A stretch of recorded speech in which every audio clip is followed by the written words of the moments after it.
Okay class, तो आज हम चैप्टर नंबर 5 हाइड्रोकार्बन्स में जो है वो लास्ट लेक्चर डिस्कस करने जा रहे हैं। This is the last one, lecture 9 I think so. ठीक है, तो ये आज है एक चैप्टर हमारा कंप्लीट हो जाएगा। तो नहीं, आज भी नहीं भी हो सका तो कल हो जाएगा, सिंपल सी बात है, कल का डे भी हमारे पास है। तो वैसे यही चीज़ें जो मैंने यहाँ पर लिखी हुई है बोर्ड पर, तो वो चीज़ें हमें डिस्कस करनी है। तो अभी हमारे पास है अच्छा खासा टाइम, इसको स्टार्ट करेंगे। तो लास्ट लेक्चर है और जो पिछला लेक्चर था उसी से कनेक्टेड टॉपिक्स हैं, कोई नया टॉपिक नहीं पढ़ने वाले। वही बेंजीन है जिसके साथ ही चैप्टर हमारा एंड होगा। बेंजीन के ऊपर मैंने आपको डिफरेंट लेक्चर्स प्रोवाइड दिए हैं, स्ट्रक्चर्स पर दिया है, उसके रिएक्शंस पर दिया है। ठीक है, और लास्ट टाइम जो हमने डिस्कस किया था इलेक्ट्रोफिलिक सब्स्टिट्यूशन रिएक्शंस किए थे बेंजीन के, कि बेंजीन जो है वो हमारे पास इलेक्ट्रोफिलिक सब्स्टिट्यूशन रिएक्शन करता है, जिसमें बेंजीन का जो हाइड्रोजन है वो सब्स्टिट्यूट हो जाता है किसी इलेक्ट्रोफाइल से, किसी इलेक्ट्रॉन लविंग स्पीशीज से। तो कभी वो NO2 से चेंज हो रहा होता है, कभी SO3H से, कभी हैलोजन से, कभी अल्काइल ग्रुप से, या कभी असाइल ग्रुप से। तो वो डिफरेंट चीज़ों से चेंज हो रहा होता है। तो हमने अलग अलग electrophilic substitution reactions last week पढ़ी थी। अगर आप थोड़ा सा उसको रिकॉल करो तो nitration, sulphonation, halogenation, alkylation, acylation, ये हमने डिस्कस किया। तो बहुत मुश्किल नहीं था, एक समझ में आया था तो चारों भी समझ में आ गया था फ़ौरन से। तो हमने वो कर लिया था, एक मेन हमारा पोर्शन था, उसमें से एक ना एक हमारे पास मैकेनिज्म आएगा पेपर में। ठीक है, बाकी उसके बाद आगे जो हम डिस्कस करेंगे, आज दो टॉपिक हमें करना है। एडिशन रिएक्शंस जो कि एक छोटा टॉपिक है, और बड़ा topic that is the effect of substituent. तो वो हम इसको डिस्कस करेंगे, फिर उससे रिएक्शंस वगैरह होंगे वो देखेंगे। तो काफ़ी आसान बातें आज भी होंगी। तो चैप्टर 5 हमारा है, दिस इज़ हाइड्रोकार्बन्स, इसके ऊपर है। तो यहाँ पर सबसे पहले हम डिस्कस करेंगे these are the addition reactions. ठीक है, तो these are addition reactions of benzene. तो अभी हम बेंजीन के एडिशन रिएक्शंस को यहाँ पर देखेंगे। तो अच्छा, हमने एक बात बताई थी बेंजीन के हवाले से कि बेंजीन जो है वो सब्स्टिट्यूशन रिएक्शन करता है। पिछले हफ्ते हमने ये सीखा था कि बेंजीन चूँकि सैचुरेटेड होता है, बेंजीन चूँकि एक सैचुरेटेड हाइड्रोकार्बन अपने स्ट्रक्चर की वजह से, रेजोनेंस की वजह से, डीलोकलाइज्ड पाई बॉन्डिंग की वजह से वो एक सैचुरेटेड हाइड्रोकार्बन, इसके लिए वो प्रीडोमिनेंटली सब्स्टिट्यूशन रिएक्शन करता है। नॉर्मल कंडीशन पर वो सब्स्टिट्यूशन रिएक्शन देता है, और उसके नॉर्मल रिएक्शन होते हैं, कैरेक्टरिस्टिक रिएक्शंस होते हैं। जिस नाम से बेंजीन मशहूर है अपने, वो अपने सब्स्टिट्यूशन रिएक्शन की वजह से मशहूर है। लेकिन बेंजीन रेयर केस में, एक्सट्रीम केस में, चूँकि पाई बॉन्ड तो होता है ना उसके पास, तो वो पाई बॉन्ड तोड़ सकता है, ब्रेक कर सकता है एक्सट्रीम केस में या रेयर कंडीशन में, एक एक्सेप्शन है ये। तो वो हम यहाँ पर वो दो तरह के रिएक्शंस होते हैं, वो उनको एडिशन रिएक्शंस कहा जाता है, कि वो रिएक्शन जिसमें बेंजीन का पाई बॉन्ड टूट जाता है, ब्रेक हो जाता है, उसके बाद जुड़ता नहीं है दोबारा। तो this is called addition reaction. क्योंकि एडिशन रिएक्शन के बारे में हम सब जानते हैं कि एडिशन रिएक्शन के अंदर हमारा जो पाई बॉन्ड है वो पाई बॉन्ड ब्रेक हो जाता है। तो इस तरह के रिएक्शंस यहाँ पर, जैसे हमने पढ़ा था इथाइन के बारे में, कि इथाइन जो है वो नॉर्मली एडिशन रिएक्शन करता है, लेकिन एडिशन के साथ वो एक्सेप्शनल केस पर वो सब्स्टिट्यूशन दे देता है, एसिडिक कैरेक्टर जो उसका आ रहा होता है। इसी तरह से बेंजीन जो है वो नॉर्मली सब्स्टिट्यूशन देता है, ये तो हर किसी को पता होना चाहिए जो केमिस्ट्री पढ़ने वाला है। और जो एक जीनियस स्टूडेंट होता है उसको ये भी पता होना चाहिए कि एडिशन भी दे सकता है रेयर केस में। बहुत इंपॉर्टेंट बात नहीं है कि नहीं, आपको भले नहीं पता एडिशन देता है कि नहीं देता, लेकिन सब्स्टिट्यूशन तो देना चाहिए, पता होना चाहिए। ठीक है, एडिशन भी रेयर केस में देता है। दो ही छोटे रिएक्शंस हैं जो यहाँ पर मैं बताऊंगा। ठीक है, तो वो भी आपको याद रखने। तो benzene undergoes addition reactions at extreme condition. Extreme conditions पर, मतलब हाई टेम्परेचर पर, कैटलिस्ट की प्रेजेंस में जो है वो क्या होता है कि ये हमारा एडिशन रिएक्शन दे सकता है। और एडिशन रिएक्शन में क्या होता है, pi bonds are broken down, के पाई बॉन्ड जो होते हैं बेंजीन के पास, आपको पता है 3 बॉन्ड होते हैं, 3 पाई बॉन्ड होते हैं, वो टूट जाते हैं, तीनों के तीनों टूट जाते हैं। तो एडिशन रिएक्शन जिसको हम कहेंगे। ठीक है, इसके अलावा benzene ring is destroyed. That सी बात है, जब बेंजीन का पाई बॉन्ड टूट जाएगा तो जो बेंजीन रिंग है वो तबाह हो जाएगी, डिस्ट्रॉय हो जाएगी, वो रिटेन नहीं रहेगी, वो कायम नहीं रहेगी, वो फना हो जाएगी, वो ख़त्म हो जाएगी, डिमोलिश हो जाएगी, वो बेंजीन रिंग डिस्ट्रॉय हो जाती है। एडिशन रिएक्शन वो रिएक्शंस होते हैं। सब्स्टिट्यूशन में हम देखते हैं एडिशन के बेंजीन रिंग डिस्ट्रॉय नहीं होती है, वो वैसे ही रहती है at the end of the reaction, टूटती है थोड़ी देर के लिए, स्टेप 2 में दोबारा बन जाती है डीलोकलाइजेशन की वजह से। लेकिन इसमें ऐसा नहीं होगा, इसमें टूटी है तो टूटी ही रहेगी, परमानेंटली टूट जाएगी। और अनसैचुरेटेड, और यही रिएक्शन हमारा शो करेगा अनसैचुरेटेड नेचर ऑफ बेंजीन, कि अगर हम देखा जाए तो बेंजीन का डुअल बिहेवियर है। बेंजीन का सैचुरेटेड नेचर भी हो सकता है, इस तरह से अगर वो एडिशन दे रहा है तो उसका अनसैचुरेटेड नेचर भी एक तरह से। अगर आपसे पेपर में है कि write down 2 chemical reaction to show the unsaturated nature of benzene, है ना, तो आपको यही 2 रिएक्शन बताने पड़ेंगे जो एडिशन रिएक्शंस इसके हैं। बस समझ में आ रही है। तो मतलब कि अनसैचुरेटेड नेचर, और अगर सैचुरेटेड नेचर बोले तो सब्स्टिट्यूशन रिएक्शन बता दो कोई, ठीक है, तो किसी भी तरह से पेपर में आ सकता है ये। तो अब दो ही रिएक्शन है, पहला हमारे पास हाइड्रोजनेशन है, दूसरा हमारे पास हैलोजनेशन है। हाइड्रोजनेशन का मतलब क्या होता है? This is addition of hydrogen, hydrogen की एडिशन, ठीक है। तो एडिशन ऑफ हाइड्रोजन, हाइड्रोजन को ऐड कर देना, और हैलोजनेशन में एडिशन ऑफ हैलोजन, हैलोजन को ऐड कर देंगे। सिंपल सी बात है कि ऑर्गेनिक केमिस्ट्री में यही चल रहा होता है, हमें पता है। तो हाइड्रोजन को ऐड करेंगे तो ये रहा हमारे पास बेंजीन, इसके 3 पाई बॉन्ड आपको दिख रहे हैं, और हाइड्रोजन को उसमें ऐड किया जाएगा, हाइड्रोजन को उसमें ऐड किया जाएगा, ठीक है ना। अब टोटल चूंकि जाहिर सी बात है 6 पाई बॉन्ड, 3 पाई बॉन्ड है, एक पाई बॉन्ड टूटता है तो 2 सिग्मा बॉन्ड बनता है, तो टोटल 6 सिग्मा बॉन्ड बनेंगे, 3 तो 6 हाइड्रोजन आकर अटैच होंगे इसके अंदर। तो यहाँ पे देखो ये पाई बॉन्ड टूटेगा ना भाई, एक एक करके, ये एक पाई बॉन्ड टूटेगा, ये वाला पाई बॉन्ड टूटेगा, ये वाला पाई बॉन्ड टूटेगा। अब तो ऐसे पता 2 2 4 2 6 बॉन्ड बनेंगे उसके अंदर इधर पर। तो क्या होगा कि टोटल 6 हाइड्रोजन है, इसमें 3 to 6 हाइड्रोजन ऐड करने पड़ेंगे, और ये इन द प्रेजेंस ऑफ निकल कैटलिस्ट होगा। हम जानते हैं हाइड्रोजनेशन जब हमें करनी होती है तो हाइड्रोजनेशन करने के लिए निकल, प्लैटिनम, पैलेडियम में से कोई कैटलिस्ट यूज़ करते हैं, और टेम्परेचर भी हमारे पास आप देख सकते हैं कि हाई टेम्परेचर हमारे पास होता है, ठीक है। इस केस में क्या होगा, इस कंडीशन में क्या होगा कि बेंजीन के सारे रिंग डिस्ट्रॉय हो जाएंगे, और हर देखो पहले से हर जगह पर एक एक हाइड्रोजन तो लगा हुआ ही था ना, इसमें एक ही हाइड्रोजन तो लगा हुआ था, एक और हाइड्रोजन क्या होगा, इन सब के साथ आकर अटैच हो जाएगा। तो हम उसको शो, जो हाइड्रोजन तो शो नहीं करते, तो हम उसको इस तरह से शो कर सकते हैं। चाहे तो आप इस तरह से इसमें हाइड्रोजन भी लगा सकते हैं कि भाई ये हमारे पास हर के साथ, जो पहले से एक हाइड्रोजन था, एक हाइड्रोजन और आ गया, ठीक है। तो अब आपको पता है ये जो है वो 6 कार्बन है साइक्लिक स्ट्रक्चर में लगे हुए, this is called as cyclohexane. पढ़ा था ना हमने इसको, ये साइक्लोहेक्सेन बन गया, साइक्लिक अल्केन हमारा बन गया। तो पहले ही हमारे पास बेंजीन था, बेंजीन के बाद अभी हमारा बन गया साइक्लोहेक्सेन। ये बेंजीन नहीं है, चूँकि आप देख सकते हैं इसका पाई बॉन्ड डिस्ट्रॉय हो गया। देखने में बहुत सारे बच्चों को लगता है सर क्या फ़र्क है, 53 इसमें डंडी लगाई हुई है, इसमें नहीं लगाई हुई है। तो भाई ये सब, ये 3 डंडी की वजह से ही तो ये बेंजीन है, क्योंकि अनसैचुरेटेड नेचर इसका हमारे पास शो हो रहा है। जबकि यहाँ पर साइक्लोहेक्सेन में हमारे पास कोई भी हमारे पास पाई बॉन्ड नहीं होगा हमारे पास यहाँ पर, ठीक है। तो this is will be called as cyclohexane, इसको हम लोग कहेंगे, ठीक है। तो ये साइक्लोहेक्सेन कब बनेगा, हाइड्रोजनेशन से, बेंजीन पे जब हाइड्रोजन ऐड करेंगे तब बनेगा, ठीक है। और हम इस हर किनारे, हर कोने पर एक कार्बन इक्विलेंट मौजूद है, और हर कार्बन के साथ 2 हाइड्रोजन मौजूद है, तो C6H12 हो गया। हम जानते हैं कि उसका फॉर्मूला अल्कीन की तरह से ही होता है, मतलब जनरल फार्मूले की बात करें तो C6H12 वैसे तो हेक्सीन भी होता है, लेकिन जब हम साइक्लिक में बनाएंगे तो साइक्लोहेक्सेन है। सही बात समझ में आ गई। तो ये एक आसान इक्वेशन है, नॉट वेरी डिफिकल्ट, कोई बहुत मुश्किल बात नहीं है। बस आप ये देखने में आ रहे हैं कि इसमें बेंजीन का पाई बॉन्ड टूट चुका है, बचा नहीं रहा, ख़त्म हो चुका है, ठीक है।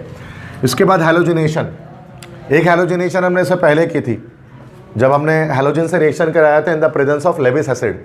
वो हैलोजनेशन सब्स्टिट्यूशन थी जिसमें हमारा क्लोरोबेंजीन बन रहा था, सही है। यहाँ पर दोबारा से हैलोजनेशन कर रहे हैं, लेकिन इस बार ये हैलोजनेशन जो होगी in the presence of light होगी। ये एक फोटोकेमिकल रिएक्शन होगा in the presence of sunlight. HNU जो मैंने लिख दिया, HNU का मतलब यहाँ पर लाइट है, रोशनी की मौजूदगी में होगा ये रिएक्शन। तो जब भी हैलोजन लाइट की प्रेजेंस में रिएक्शन करेगा बेंजीन के साथ, तो इस सिनेरियो में, इस केस में हमारे पास जो है वो क्लोरोबेंजीन नहीं बनेगा, बल्कि एक एडिशन प्रोडक्ट हमारे पास आएगा। तो इसको याद रखना है कि Cl2 अगर लिखा हुआ है तो Cl2 के साथ यहाँ एरो के ऊपर जो है वो सनलाइट लिखा हुआ है, या लाइट लिखा हुआ है, या फिर लेविस एसिड लिखा हुआ है। अगर यहाँ AlCl3 लिखा हुआ आ जाएगा, एल्यूमिनियम क्लोराइड, तो सूरत में यह Cl क्या करेगा, एक हाइड्रोजन को सब्स्टिट्यूट करके क्लोरोबेंजीन बना देगा। लेकिन यहाँ पर Cl2 के साथ लिखा हुआ है सनलाइट, इसका मतलब यहाँ पर ये सारे पाई बॉन्ड टूटेंगे, और यहाँ पर जाकर फिर सब में क्या होगा, क्लोरीन की अटैचमेंट हो जाएगी। तो सबसे पहले पाई बॉन्ड टूटा, साइक्लोहेक्सेन बनाइए, उसके बाद टोटल 6 क्लोरीन लेंगे, 3 to 6, और जो हर एक कार्बन एटम पर जाकर कनेक्ट हो जाएंगे। तो इस तरह से ये स्ट्रक्चर हमारे पास आ जाएगा। अब देखो, दिस इज कॉल्ड साइक्लोहेक्सेन तो है, साथ में 6 क्लोरीन भी लगा हुआ इसके साथ है, तो इसका पूरा नाम हो गया हेक्साक्लोरोसाइक्लोहेक्सेन, इसको पढ़ते हैं हेक्साक्लोरोसाइक्लोहेक्सेन। ये सिर्फ साइक्लोहेक्सेन था, और ये हेक्साक्लोरोसाइक्लोहेक्सेन है, क्योंकि 6 क्लोरीन भी लगा हुआ है। हेक्सा के मतलब आप सब बच्चे जानते हैं 6 होता है, 6 इसका मतलब होता है, हेक्सागोन में जैसे 6 कोने होते हैं। ये हेक्साक्लोरोसाइक्लोहेक्सेन जो हमारे पास होता है, दिस इज इंसेक्टिसाइड। ये एक इंसेक्टिसाइड हमारे पास होता है। इंसेक्टिसाइड से मुराद ये हो गया कि जो कीड़े मार दवाई जिसको हम कहते हैं, दिस इज इंसेक्टिसाइड। जैसे आपके घर में जो भी स्प्रे वगैरह मौजूद होता है, मोर्टीन स्प्रे या किंगटॉक्स whatever, for mosquito repelling जो हमारे पास स्प्रेज होते हैं, उसमें आप देखोगे ना, तो उसमें जो अज्जाए तरकीबी होती है, इंग्रेडिएंट्स होते हैं, या जो उसके कंपोनेंट्स होते हैं, उसके अंदर लिखा होगा हेक्साक्लोरोसाइक्लोहेक्सेन। तो ये पूरी दुनिया में इस्तेमाल किया जाता है मच्छरों को मारने के लिए स्प्रे के अंदर। तो इसका काम बता रहा हूँ कि इसका इंडस्ट्री में क्या काम है। या क्यों पढ़ते हैं इसको हम लोग क्लासरूम में बैठ के, क्योंकि इससे स्प्रे बनाते हैं मोर्टीन वगैरह इस तरह के। आम इंसान को नहीं पता होता, केमिस्ट्री पढ़ने वाले ही जान सकते हैं इस चीज़ के बारे में कि ये क्या चीज़ होती है, क्योंकि आम इंसान का कॉन्सेप्ट इतना थोड़ी ना होता है इतनी चीज़ों के बारे में। तो यहाँ तक कि जो दुकानदार, जो शॉपकीपर उसको बेच रहा होगा, उसको खुद अंदाज़ा नहीं होगा ये चीज़ कैसे बनती है और क्या है, उसको बस ये पता इतने का आया, इतने का बेचना है, दैट्स इट, ठीक है। तो हेलोजनेशन जिसको हम कहते हैं, तो दिस इज हेक्साक्लोरोसाइक्लोहेक्सेन जो है इससे बन रहा है। तो दो रिएक्शन, इन दोनों रिएक्शन में आप देख सकते हैं बेंजीन का जो बाई बॉन्ड है ना वो डिस्ट्रॉय हो गया, बेंजीन की रिंग डिस्ट्रॉय हो गई, और यहाँ एक अनसैचुरेटेड नेचर आ रहा है बेंजीन का एक्सट्रीम कंडीशन पर। क्लियर है, तक बात समझ में आ गई। तो एक छोटा टॉपिक था जो आज मुझे अभी पढ़ाना था आपको, कोई बहुत बड़ी बात नहीं है, दोनों में से शायद क्या पता कोई इक्वेशन आ जाए, क्या पता कोई ना, ठीक है, 2 ही इक्वेशन है।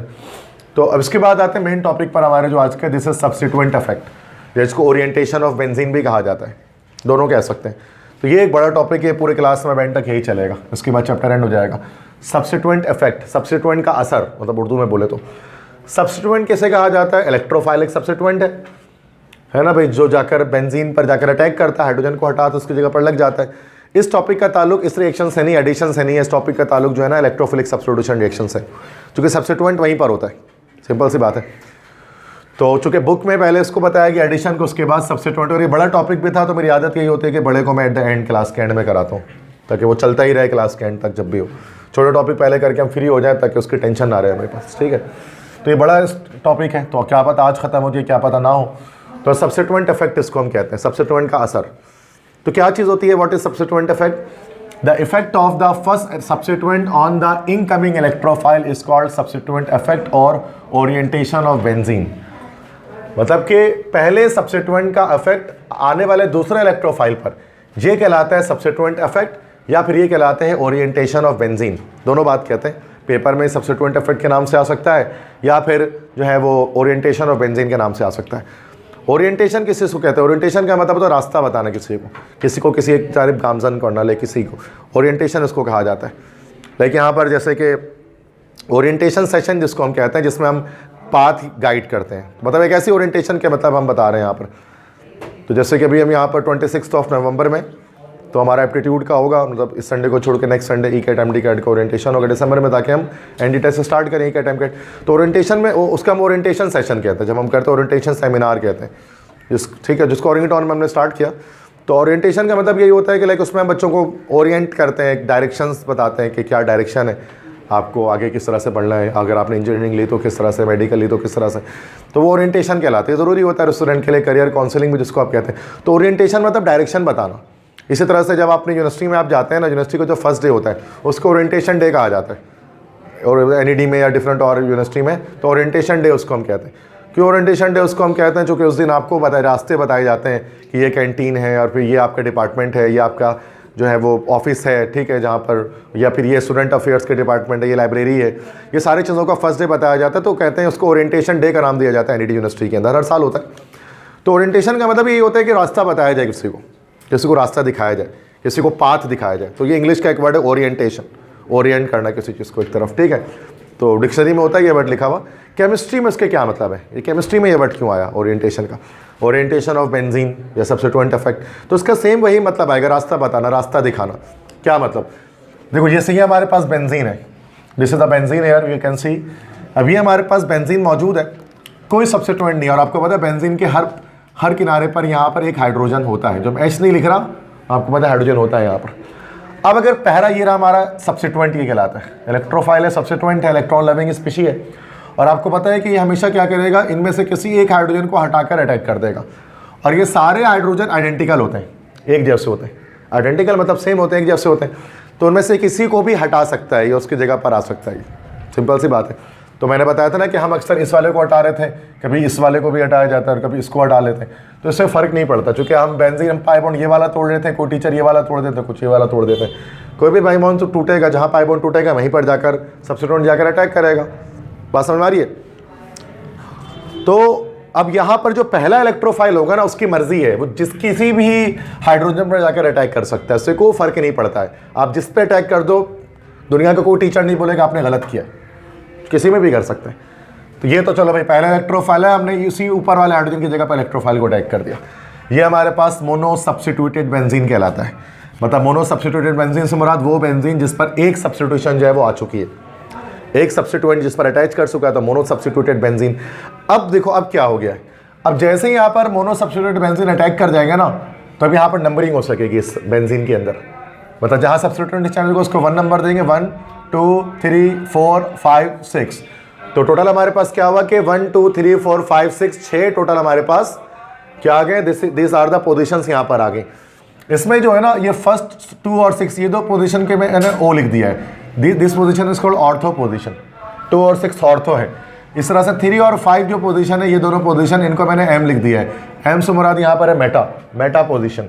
इसी तरह से 4th पोजीशन जो यहाँ पर है इसमें मैंने पी लिख दिया है, पी से मुराद यहाँ पर 4th पोजीशन क्या होगा, मेरी पैरा पोजीशन। तो जैसे ही एक इलेक्ट्रोफाइल अटैक कर जाता है बेंजीन पर, जैसे ही बेंजीन पर इलेक्ट्रोफाइल अटैच हो जाता है, तो बेंजीन के अंदर क्या होता है, हमारे पास पोजीशंस जनरेट हो जाती है 3 तरह के, ऑर्थो पैरा मेटा। ठीक है, तो ऑर्थो 2 और 6 होती है, मेटा 3 और 5 होती है, और पैरा जो है वो 4th पोजीशन होती है। इसको देख लें, पूरे बोर्ड पे यही करना है हमें। ठीक है, इस पोजीशन को मैंने लिख भी दिया कि कौन सी पोजीशन क्या है, अगर आपको यहाँ नहीं दिख रहा तो इधर से देख सकते हैं। ठीक है, और इलेक्ट्रोफाइल को हम 1 देकर फिर क्लॉकवाइज घुमा देते हैं नंबरिंग को, 1 2 3 4 5 6 हो जाते हैं, 6 कार्बन है चुके, तो हमने नंबरिंग कर दी जैसा हम नोमेनक्लेचर में गया था हमने। अब ये हमारे पास ये हो गया, ये मोनो सब्स्टिट्यूटेड बेंजीन है। अब देखो अभी ई डैश अटैक करिए, this is a incoming electrophile, ये दूसरा इलेक्ट्रोफाइल है, सेकंड इलेक्ट्रोफाइल है। ई डैश या ई बार, ई कॉम्प्लीमेंट, कुछ भी कह सकते हो आप इसको। ठीक है, तो ई डैश हमारे पास, ये सेकंड इलेक्ट्रोफाइल हमारे पास क्या कर रहा है, या ई बार हमारे पास क्या कर रहा है, अटैक कर रहा है। अब ये अपनी मर्जी से किसी भी हाइड्रोजन को नहीं हटा सकता, अभी भी 5 हाइड्रोजन है इसके अंदर, लेकिन अब इस इलेक्ट्रोफाइल की मर्जी नहीं चलने वाली, इस सेकंड इलेक्ट्रोफाइल की। अब ये अपने मर्जी से किसी भी जगह पर अटैक नहीं करेगा। अब यहाँ आएगा ओरिएंटेशन, अब यहाँ आएगा इफेक्ट ऑफ सब्स्टिट्यूएंट, कि जहाँ ये वाला पहला वाला इलेक्ट्रोफाइल चाहेगा, ये वाला इलेक्ट्रोफाइल डिसाइड करेगा कि सेकंड इलेक्ट्रोफाइल जो है वो कहाँ पर जाकर अटैक करेगा। सही है, मतलब मिसाल के तौर पे अगर कहीं पर दैट से बात है किसी भी कंट्री में एनार्की फैली हुई है, तो कुछ भी ऐसे ही मतलब कोई उसमें कोई गवर्नमेंट नहीं है, कोई बादशाह नहीं है, तो पहला बंदा तो कोई भी बादशाह बन सकता है, और जब पहला कोई भी बादशाह बन जाएगा उसके बाद वो डिसाइड करेगा कि वजीर कौन बनेगा, अगला कौन आएगा उसके बाद। लेकिन पहले के पास तो मर्जी होती है ना, जब कोई गवर्नमेंट ही नहीं तो कोई भी जाके बन सकता है, सिंपल सी बात। इसी तरह से पहला इलेक्ट्रोफाइल कहीं पे भी जाकर अटैक हो जाएगा, लेकिन दूसरा जब आएगा ना, अब ये पहले की मर्जी से आएगा कि दूसरा कहाँ अटैक करेगा, समझना है इस चीज़ को गौर से। तो अब ये अटैक करेगा। अब या तो ये हमारे पास जो इलेक्ट्रोफाइल होता है 2 तरह का हो सकता है, या तो ये हमारा हो सकता है ortho para director, ortho para director या ऑर्थो पैरा डायरेक्टिंग ग्रुप जिसको हम कहते हैं। ये क्या करेगा, आने वाले सेकंड इलेक्ट्रोफाइल को ऑर्थो और पैरा बस 2 पोजीशन पर शिफ्ट करेगा, तो हम ये कह लेंगे कि ये ऑर्थो पैरा डायरेक्टर। जैसे अब देखो ये इलेक्ट्रोफाइल अगर जब इस पर अटैक किया ना, तो देखो एक यहाँ पर ऑर्थो पोजीशन पर किया जो हमारा सेकंड पोजीशन है, और एक इलेक्ट्रोफाइल आकर पैरा पे कर गया, इसलिए हम इस इलेक्ट्रोफाइल को बोलेंगे ऑर्थो पैरा डायरेक्टर है, क्योंकि अपकमिंग इलेक्ट्रोफाइल को ओरिएंट कर रहा है, शिफ्ट कर रहा है ये ऑर्थो और पैरा डायरेक्शन में, तो ये ऑर्थो पैरा डायरेक्टर हो गया। तो ये एक इलेक्ट्रोफाइल। अब देखो इसी के बराबर में दूसरा, अब देखो यहाँ पर सेम यही है, मोनो सब्स्टिट्यूटेड बेंजीन मैंने बनाया, लेकिन ये इलेक्ट्रोफाइल में कहता हूँ कि ये मेटा डायरेक्टर है। अब दूसरा जो ई डैश हमारे पास के ई बार जो हमारे पास आएगा, वो क्या करेगा, वो मेटा पोजीशन पर ओरिएंट हो जाएगा। तो इसका मतलब इलेक्ट्रोफाइल 2 तरह के हमारे पास हो सकते हैं, एक को हम लोग कहते हैं ऑर्थो पैरा डायरेक्टर्स, और एक हमारे पास कहलाते हैं मेटा डायरेक्टर्स। ठीक है, तो एक जो ऑर्थो पैरा पर शिफ्ट करते हैं सेकंड इलेक्ट्रोफाइल को, और एक जो मेटा पर शिफ्ट करते हैं। अब ऐसा क्यों होता है, जाहिर सी बात है समझने की बातें 5 मिनट में तो नहीं समझ में आ सकती है सारी बातें, बट ये तो हमें क्लियर हुआ कि एक सब्स्टिट्यूएंट का इफेक्ट होता है बेंजीन के अंदर और उसके ओरिएंटेशन पर, कि वो सेकंड इलेक्ट्रोफाइल को जो अटैक करवाते हैं वो फिक्स पोजीशन पर कराते हैं। मतलब अपने मर्जी से सेकंड इलेक्ट्रोफाइल कभी ज़िंदगी में अटैक नहीं करता, जब ये फर्स्ट वाला डिसाइड करता है, पहला जो इलेक्ट्रोफाइल है। पहला वाला कैसे अटैक करेगा वो मर्जी है, कहीं पे भी कर सकते हैं, किसी को फर्क नहीं पड़ता है। समझ में आ रही बात? तो आसान लफ्ज़ों में मैं आपको समझा रहा हूँ, हर बच्चा समझ सकता है इस चीज़ को। अभी हमारे पास ऑर्थो पैरा डायरेक्टर्स हैं और ये Meta directors. Ortho para director क्या होते हैं, सिंपल, दे ओरिएंट, ये ओरिएंट करते हैं, शिफ्ट करते हैं। अगर आपको ओरिएंट का मतलब वर्ड मुश्किल लगे तो आप शिफ्ट या शिफ्ट लिख सकते हैं, कि ओरिएंट करते हैं ई डैश को to ortho and para position, ortho और पैरा पोजीशन पर शिफ्ट करते हैं। और मेटा डायरेक्टर क्या करते हैं, they orient E dash to meta position, that's a meta director, जो डायरेक्ट करते हैं, मूव करते हैं, शिफ्ट करवाते हैं मेटा पोजीशन पर। ठीक है, ऐसा क्यों करते हैं? अब ये थोड़ी मुश्किल, हल्की से मुश्किल बात हो सकती है, अगर समझ में आए तो अच्छी बात है, कि they increase negative charge density on ortho and para positions by donating electron pair to benzene ring. ये क्या करते हैं, बेंजीन रिंग को इलेक्ट्रॉन पेयर डोनेट करके, इलेक्ट्रॉन पेयर देकर ऑर्थो और पैरा पोजीशन पर नेगेटिव चार्ज को जो है ना वो क्या करवा देते हैं बेटा कि वो मतलब डोनेट कर देते हैं, नेगेटिव चार्ज को वो स्प्रेड आउट कर देते हैं। अब जैसे समझो इस चीज़ को, जैसे कि हमारे पास बेंजीन के साथ इलेक्ट्रोफाइल अटैच है, समझना इस चीज़ को, ठीक है। अब ये इलेक्ट्रोफाइल अटैच, इसके पास इस इलेक्ट्रोफाइल के पास एक लोन पेयर ऑफ इलेक्ट्रॉन आपको दिख रहा है, मैंने यहाँ पर 2 डॉट्स बना दिया, हमेशा मैं ऐसे ही बनाता हूँ लोन पेयर, 2 डॉट्स लगा देता हूँ, तो ये लोन पेयर ऑफ इलेक्ट्रॉन दिख रहा है। अब चूंकि इसके पास लोन पेयर ऑफ इलेक्ट्रॉन है तो ये लोन पेयर ऑफ इलेक्ट्रॉन क्या करेगा, इस बेंजीन को दे देगा। तो ये लोन पेयर ऑफ इलेक्ट्रॉन जैसे इसके पास जाएगा ना तो ये मूव करना शुरू कर देगा रेजोनेंस के तहत, और मूव कहाँ कहाँ करता है हमें पता है, यहाँ पर मूव करेगा, इधर पर मूव करेगा, उधर पर मूव करेगा, इन 3 जगहों पर मूव करेगा, मतलब ये ऑर्थो पोजीशन पर और पैरा पोजीशन पर। अब मान लेते हैं कि इलेक्ट्रोफाइल हमारा जाकर अटैक करने वाला है। अब इलेक्ट्रोफाइल क्या होता है, electron loving species, negative loving species, जो इलेक्ट्रॉन लविंग होता है, जिसको नेगेटिव चार्ज पसंद होता है। तो अब जाहिर सी बात है नेगेटिव चार्ज तो ऑर्थो और जो है वो पैरा पोजीशन पर ज़्यादा मतलब नेगेटिव चार्ज है ना, इसलिए आने वाला इलेक्ट्रोफाइल क्या करेगा कि नेगेटिव मतलब ऑर्थो और पैरा पर शिफ्ट करेगा। इसलिए हम कहेंगे कि ये जो इलेक्ट्रोफाइल था जिसके पास लोन पेयर ऑफ इलेक्ट्रॉन था, जिससे लोन पेयर दे दिया बेंजीन को और नेगेटिव चार्ज डेंसिटी इंक्रीज कर दी ऑर्थो और पैरा पोजीशन पर, तो ये हमारे पास ऑर्थो पैरा डायरेक्टर कहलाएगा। दैट्स वाई ऑर्थो और पैरा पर शिफ्ट हो रहा है इलेक्ट्रोफाइल, ठीक है। क्योंकि यकीनन इसके पास कोई ना कोई इलेक्ट्रॉन पेयर था जो कि उसने क्या किया, उसको डोनेट कर दिया। इसीलिए इसके एग्जाम्पल में जब हम एग्जाम्पल करते हैं ना कि भाई कौन कौन से ऑर्थो पैरा डायरेक्टर होते हैं, तो सारे वो आपको दिखेंगे जिनके पास हमारे पास लोन पेयर ऑफ इलेक्ट्रॉन दिखेगा। थोड़ा सा स्लाइड सा बॉन्डिंग का कॉन्सेप्ट आपको स्किल आना चाहिए, जो आपने यकीनन फर्स्ट ईयर में पढ़ा होगा, ठीक है, चैप्टर 3 में। OH है, OH में लोन पेयर ऑफ इलेक्ट्रॉन होता है ऑक्सीजन के पास, ये पहली एग्जाम्पल लिख रहा हूँ ना OH में, तो इसके लिए क्या हो गया, OH हमारा ऑर्थो पैरा डायरेक्टर है, ठीक है। OR में भी होगा, सिंपल ऑक्सीजन के पास 2 lone pair of electron. SH में भी होगा, क्योंकि सल्फर के लास्ट शेल में 6 इलेक्ट्रॉन होते हैं, तो एक बॉन्ड इधर से बना एक इधर से बना तो 4 इलेक्ट्रॉन फ्री रह गए, 2 लोन पेयर आ गया, तो ये भी लोन पेयर दे सकता है। ट्रिक मैं बता रहा हूँ कि कैसे याद करना है, इसको रट्टा मारने की जरूरत नहीं है। इस तरह से NH2 में आप देख सकते हैं लोन पेयर ऑफ इलेक्ट्रॉन होता है अमाइन के अंदर, तो ये भी लोन पेयर दे सकता है। इसी तरह हैलोजन की बात करेंगे, हैलोजन में तो 3 लोन पेयर हमारे पास होते हैं, है ना, तो ये भी ऑर्थो पैरा डायरेक्टर है।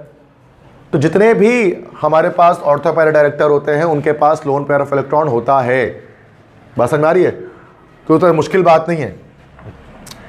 अच्छा, अब जब मैं फर्स्ट टाइम इसको जब मैं पढ़ाता था, जब मैंने आज से मतलब लाइक 15 ईयर्स बैक जिसको पढ़ाना स्टार्ट किया ना, तो मुझे तो समझ ही में नहीं आता था इसको कैसे पढ़ाएगा। मैं मतलब बुक को फॉलो करता था, ये वो फॉलो करता था, और मुझे खुद भी इतना आइडिया नहीं था इस चीज़ों के बारे में, तो बड़ा मुश्किल होता था समझना समझाना। मुझे लगता था कि बहुत ही मुश्किल टॉपिक्स हैं सारे ये, क्योंकि बुक में लिखा हुआ ऐसे मुश्किल वर्डिंग में होता है, तो मैं बुक ही पढ़ के, ज़ाहिर से नया टीचर तो यही करता है, बुक पढ़ता है जाके फिर उसको ट्रांसलेट कर देते हैं, तो बड़ा मुश्किल हो जाता है फिर उससे। तो मैंने उसको छोड़ ही दिया उस चीज़ को। तो बस कॉन्सेप्ट है ना, वो बस बेसिक तरह से आपको समझने की ज़रूरत होती है हर एक कॉन्सेप्ट को, और शॉर्टकट में मैं चाहता हूँ, मैं लंबी ही नहीं, मतलब 2-2.5 घंटे पढ़ाने वाली चीज़ नहीं है। तो ऐसी बात है, फोकस आउट हो जाता है स्टूडेंट का, जब आप मतलब 15 मिनट 20 मिनट आधा घंटा पढ़ते हो, फोकस आउट होना शुरू कर देता है। तो इसके लिए फिर मैं तो चाहता भी नहीं कि एक लंबा, बस शॉर्टकट में बात करूँगा, उसमें आपको बातें समझ जानी है, ठीक है, कि क्या बात कर रहा हूँ। अगर जैसे मैं आप बोलूँगा सर बुक में तो 6 पेज लिखा है भाई और आप इसमें सिर्फ 10 मिनट में बता दिया, तो भाई बात क्लियर होनी चाहिए आपके पास, सिंपल सी बात है। उसमें घुमा फिरा के एक ही बात को OH को बताएंगे, फिर OH का स्ट्रक्चर खोलेंगे, फिर चैप्टर 3 को घुमा देंगे उसके अंदर कि कैसे बनता है लोन पेयर, कोवेलेंट बॉन्ड क्या होता है, देखो ऐसे लोन पेयर आ रहा है। तो ये तो एक लंबी करने वाली बात है बिला वजह की, अगर इंसान को पहले से ये चीज़ आती है तो ठीक है। हमें बस मेन इसी पर फोकस करते हैं, ऑर्थो पैरा डायरेक्टर क्या होता है, बस बॉन्डिंग पे फोकस नहीं ना करेंगे हम यहाँ पर, ठीक है। तो OR, OH, OR, SH, NH2, X, इन सब पे लोन पेयर ऑफ इलेक्ट्रॉन आ रहा है, तो ये सारे के सारे ऑर्थो पैरा डायरेक्टर हैं। ये हमेशा सेकंड इलेक्ट्रोफाइल को ऑर्थो और पैरा पर शिफ्ट करेंगे, लेकिन एक एक्सेप्शन भी है। अब केमिस्ट्री बिना एक्सेप्शन के हो, ये पॉसिबल कैसे, ठीक है। एक एक्सेप्शन है, वो एक ही एक्सेप्शन है, सिंपल सी, वो है R मतलब अल्काइल रेडिकल। तो जो R जो है ना, ये हमारे पास, this is actually an exception, ये एक्सेप्शन है। चूंकि आप जानते हैं कि जो R होता है ना अल्काइल रेडिकल, इसमें तो लोन पेयर हमारे पास होता ही नहीं है। जैसे मान लेते हैं इस R के अंदर कोई भी रेडिकल हो सकता है, सबसे सिंपलेस्ट रेडिकल हमारे पास क्या होता है, CH3। तो आप देखें क्या इस कार्बन के पास लोन पेयर हो सकता है, कार्बन के 4 इलेक्ट्रॉन हो, 3 हाइड्रोजन से बन गया, एक पीछे जुड़ा होगा बेंजीन से, तो ये इसके पास तो लोन पेयर है ही नहीं। तो ये कैसे ऑर्थो पैरा डायरेक्टर हो सकता है, ये कंफ्यूजिंग बात होती है हर स्टूडेंट के लिए। कराची के जो बच्चा दिल लगा के और समझ के पढ़ने वाला बच्चा हो तो उसको परेशान करती है बातें। रट्टे वाले को तो फिक्र ही नहीं पड़ते ना, उसको क्या करना है वो तो याद कर लेगा। तो लेकिन एक है कि समझ में आने वाली बात के लिहाज से बड़ी मुश्किल बात है कि R कैसे हो सकता है तो एक अल्फ़ाबेट सर याद कर लेंगे, R भी हो गया इसमें, कौन सा बहुत लंबा वर्ड है, कैलमेट और मनास के याद नहीं होगा, तो आसान वर्ड है, R याद हो जाएगा। लेकिन कॉन्सेप्ट है ना भाई, तो R तो उसमें तो है ही नहीं सर, इसके अंदर लोन पेयर ऑफ इलेक्ट्रॉन, तो ये कैसे हमारा क्या हो सकता है बेटा कि ये हमारा किस तरह से ऑर्थो पैरा डायरेक्टर हो सकता है। तो मैंने उसको नीचे जो है ना वो एक्सप्लेन कर दिया इस चीज़ को। नीचे ये 3 लाइन जो लिखे हुए देख रहे हैं उसी बात की एक्सप्लेनेशन है कि आर ठीक है alkyl radical donates electron pair to benzene via मतलब होता है जरिए, through by via hyper conjugation के जरिए। और हाइपर कॉन्जुगेशन क्या चीज़ होती है? Which is an electron displacement effect. ये एक इलेक्ट्रॉन डिस्प्लेसमेंट इफेक्ट होता है in which the electron pair is donated by the cleavage of carbon hydrogen bond, जिसमें इलेक्ट्रॉन पेयर डोनेट होता है कैसे बेटा? तो कार्बन हाइड्रोजन बॉन्ड की क्लेवेज से। देखो सबसे पहली बात इलेक्ट्रॉन डिस्प्लेसमेंट इफेक्ट, जिसमें इलेक्ट्रॉन मूव करता है। एक हमारे पास पूरा टॉपिक होता है जिसको हम कहते हैं GOC, जनरल ऑर्गेनिक केमिस्ट्री, जो नहीं पढ़ाई जाती अक्सर ना, हमारे इंटरमीडिएट लेवल पे उसको पढ़ाया नहीं जाता है। GOC एक ऐसा टॉपिक होता है पूरी दुनिया में जब भी ऑर्गेनिक केमिस्ट्री पढ़ानी होती है तो सबसे पहले GOC पढ़ाई जाती है। GOC के अंदर हम लोग रिएक्शन के मैकेनिज्म्स को समझते हैं, साथ में इलेक्ट्रॉन डिस्प्लेसमेंट इफेक्ट को समझते हैं, जो 4 तरह के इफेक्ट होते हैं। इंडक्टिव इफेक्ट होता है, रेजोनेंस होता है, इसी तरह से हमारे पास एक हाइपर कॉन्जुगेशन होती है, एक हमारा मेसोमेरिक इफेक्ट होता है। ये आप लोग जाके यूनिवर्सिटी में पढ़ोगे अगर केमिस्ट्री लोगे तो, ठीक है। और ये भी एक वजह होती है कि कराची में सेकेंडरी में बच्चों को ऑर्गेनिक केमिस्ट्री समझ में नहीं आती है, जो कि इलेक्ट्रॉन डिस्प्लेसमेंट इफेक्ट ना बुक में होता है ना पढ़ाने की जरूरत होती है उसको, और उसके बिना ऑर्गेनिक कभी कभार मुश्किल होती है समझनी। हम आगे पीछे करे कहीं ना कहीं से पढ़ लेते हैं। जैसे इंडक्टिव इफेक्ट होता है तो इलेक्ट्रोनेगेटिविटी की वजह से आता है वो, मतलब इलेक्ट्रोनेगेटिविटी क्या करती है? इलेक्ट्रॉन को डिस्प्लेस करती है। जो ज़्यादा इलेक्ट्रोनेगेटिव होता है वो इलेक्ट्रॉन को अपनी तरफ खींच लेता है, डिस्प्लेस कर लेता है, तो इंडक्टिव इफेक्ट कहलाता है ये। रेजोनेंस क्या होती है? डीलोकलाइजेशन जिसको हम कहते हैं, जो बेंजीन में हमने देखी थी, वो भी एक इलेक्ट्रॉन डिस्प्लेसमेंट इफेक्ट है। तीसरा एक इफेक्ट होता है जो यहाँ पर मैं लिखा वो हाइपर कॉन्जुगेशन, ये एक इलेक्ट्रॉन डिस्प्लेसमेंट इफेक्ट है। इसमें क्या होता है? इसमें इलेक्ट्रॉन पेयर डोनेट होता है कार्बन हाइड्रोजन बॉन्ड की क्लेवेज से। कैसे? मिसाल के तौर पे मैं आपको बताता हूँ। लाइक जैसे कि ये हमारे पास बेंजीन है, जैसे कि ये हमारे पास दिस इज बेंजीन, और बेंजीन के साथ हमने जो है वो CH3 जोड़ दिया, मिथाइल रेडिकल जोड़ दिया। अब मिथाइल रेडिकल क्या होता है? CH3 इस तरह से मैं इसको बॉन्ड को मैं पूरा ओपन कर देता हूँ। जैसे आप यहाँ पर देख लें हमारे पास CH3 आ गया, ठीक है। दिस इज टोलुइन, ये हमारा टोलुइन बना, सही है, ये तो पता ही है सबको, दिस इज टोलुइन। अब यहाँ पर तो इस कार्बन के पास लोन पेयर ऑफ इलेक्ट्रॉन है नहीं, अब आपको क्लियरली दिख रहा है, तो ये कैसे देगा बेंजीन की रिंग को लोन पेयर ऑफ इलेक्ट्रॉन? दे ही नहीं सकता, है ही नहीं, तो कहाँ से देगा? तो कहने का मकसद है लाइक के अब ये देगा हाइपर कॉन्जुगेशन से। हाइपर कॉन्जुगेशन क्या होता है कि कोई एक बॉन्ड कार्बन हाइड्रोजन का, कोई एक बॉन्ड, जैसे मान लेते हैं ये बॉन्ड, ये टूट जाएगा। अब ये टूटेगा तो क्या होगा कि 2 इलेक्ट्रॉन्स यहाँ पर जनरेट हो जाएंगे। अब वो 2 इलेक्ट्रॉन जो जनरेट हो जाएंगे वो क्या होगा? बेंजीन रिंग को ये प्रोवाइड कर देगा। तो ये कार्बन हाइड्रोजन बॉन्ड की ब्रेकेज से ये होता है। ये बहुत लंबी कहानी है, मैं आपको शॉर्ट करके बता रहा हूँ, क्योंकि जब आप मास्टर्स करोगे केमिस्ट्री में, प्योर केमिस्ट्री, अप्लाइड केमिस्ट्री, किसी भी चीज़ में, then you will get to know about what the real thing is going inside it, ठीक है। अभी आपको सिर्फ पेपर में 85 और 85 लाने के लिए इतनी बात काफ़ी है कि हाइपर कॉन्जुगेशन के जरिए इलेक्ट्रॉन पेयर दे रहा है, ठीक है। बस इतना भी बुक में नहीं लिखा हुआ है, तो मैं एक्स्ट्रा बता रहा हूँ आपको। बुक में तो लिखा हुआ आर बस है, अब क्यों है एक्सप्लेनेशन कुछ भी नहीं है, तो एक्सप्लेनेशन मैं आपको बता रहा हूँ कि इस वजह से है ये, ठीक है, कि हाइपर कॉन्जुगेशन से जो है वो दे रहा होता है। क्योंकि इसके पास लोन पेयर नहीं है, फिर भी ये ऑर्थो पैरा डायरेक्टर है। फिर कैसे दे रहा है ये इलेक्ट्रॉन पेयर? नेगेटिव चार्ज कैसे बढ़ा सकता है ये ऑर्थो पैरा पोजीशन पर? तो ये CH के बॉन्ड को तोड़ के। This specific electron displacement effect is called hyper conjugation, जो मैंने यहाँ पर 3 लाइन में एक्सप्लेन कर दिया। क्लियर? ये अभी हम पढ़ेंगे, मेरी यूनिवर्सिटी में जाकर लिखना होगा आपको, इंटर में किसी काम की बात नहीं है ये, ठीक है। बट एक कॉन्सेप्ट है ना, वो लैक नहीं करना चाहिए। इस चक्कर में आपको PhD की चीज़ भी पढ़नी पड़े तो मैं आपको पढ़ा दूंगा। कॉन्सेप्ट लैक नहीं करना चाहिए। कॉन्सेप्ट लैक करने का मतलब होता है कि आपको मज़ा नहीं आएगा पढ़ने में, फिर आप बोलोगे सर बस कुछ भी कह रहे हैं, ठीक है, हाँ सही। तो इसका मतलब होता है कि कोई भी चीज़ ऐसी है कि आप फिर उसमें कॉन्सेप्ट समझ में नहीं आएगा ना, तो फिर मज़ा नहीं आता पढ़ने के अंदर। उसमें ये होता है कि फिर आप परेशान होते, चाहे वो कोई भी सब्जेक्ट हो। कॉन्सेप्ट लैक करेगा तो बिल्कुल बेकार लगेगा, फालतू सब्जेक्ट लगेगा, ये क्या फालतू सब्जेक्ट पढ़ना, ठीक है। इसलिए मैं कोशिश करता हूँ कि इंटरेस्टिंग ये बने, ताकि कॉन्सेप्ट की वजह से बन जाए, कि आपको पता लगे कि क्या चीज़ कैसे होगी। अच्छा, मेटा डायरेक्टर क्या होता है? मेटा डायरेक्टर में उसका उल्टा हो जाएगा पूरा। ये मेटा पोजीशन पर क्या करेगा? E' को शिफ्ट करेगा। अच्छा, ये कैसे शिफ्ट करेगा? ये क्या करेगा? They increase positive charge on Meta position by accepting electron pair from benzene. उल्टा करेगा काम। इसके पास लोन पेयर होता है, ये लोन पेयर दे देगा। इसके पास लोन पेयर नहीं होता, तो ये क्या करेगा? बेंजीन से लोन पेयर खींच लेगा, बेंजीन से इलेक्ट्रॉन पेयर खींच लेगा। और जब ये बेंजीन से इलेक्ट्रॉन पेयर को खींचेगा अपने पास, तो अब जहाँ पर पहले नेगेटिव चार्ज क्रिएट हो रहा था, वहाँ पर क्या हो जाएगा? पॉजिटिव चार्ज क्रिएट हो जाएगा। अब ज़रा समझ लें, अब जाकर मान लेते हैं कि इस पर जाकर आपको इलेक्ट्रोफाइल अटैक करने वाला है, तो ये तो 100% है, कभी भी इलेक्ट्रोफाइल इस पोजीशन पर अब अटैक कर ही नहीं सकता, ऑर्थो और पैरा पर। चूंकि इलेक्ट्रॉन लविंग है भाई, वो उस पर खुद पॉजिटिव चार्ज क्रिएट हुआ है। जब उस पर खुद पॉजिटिव चार्ज हमारे पास क्रिएट हुआ है तो पॉजिटिव कभी पॉजिटिव के पास जाकर अटैक नहीं करता है।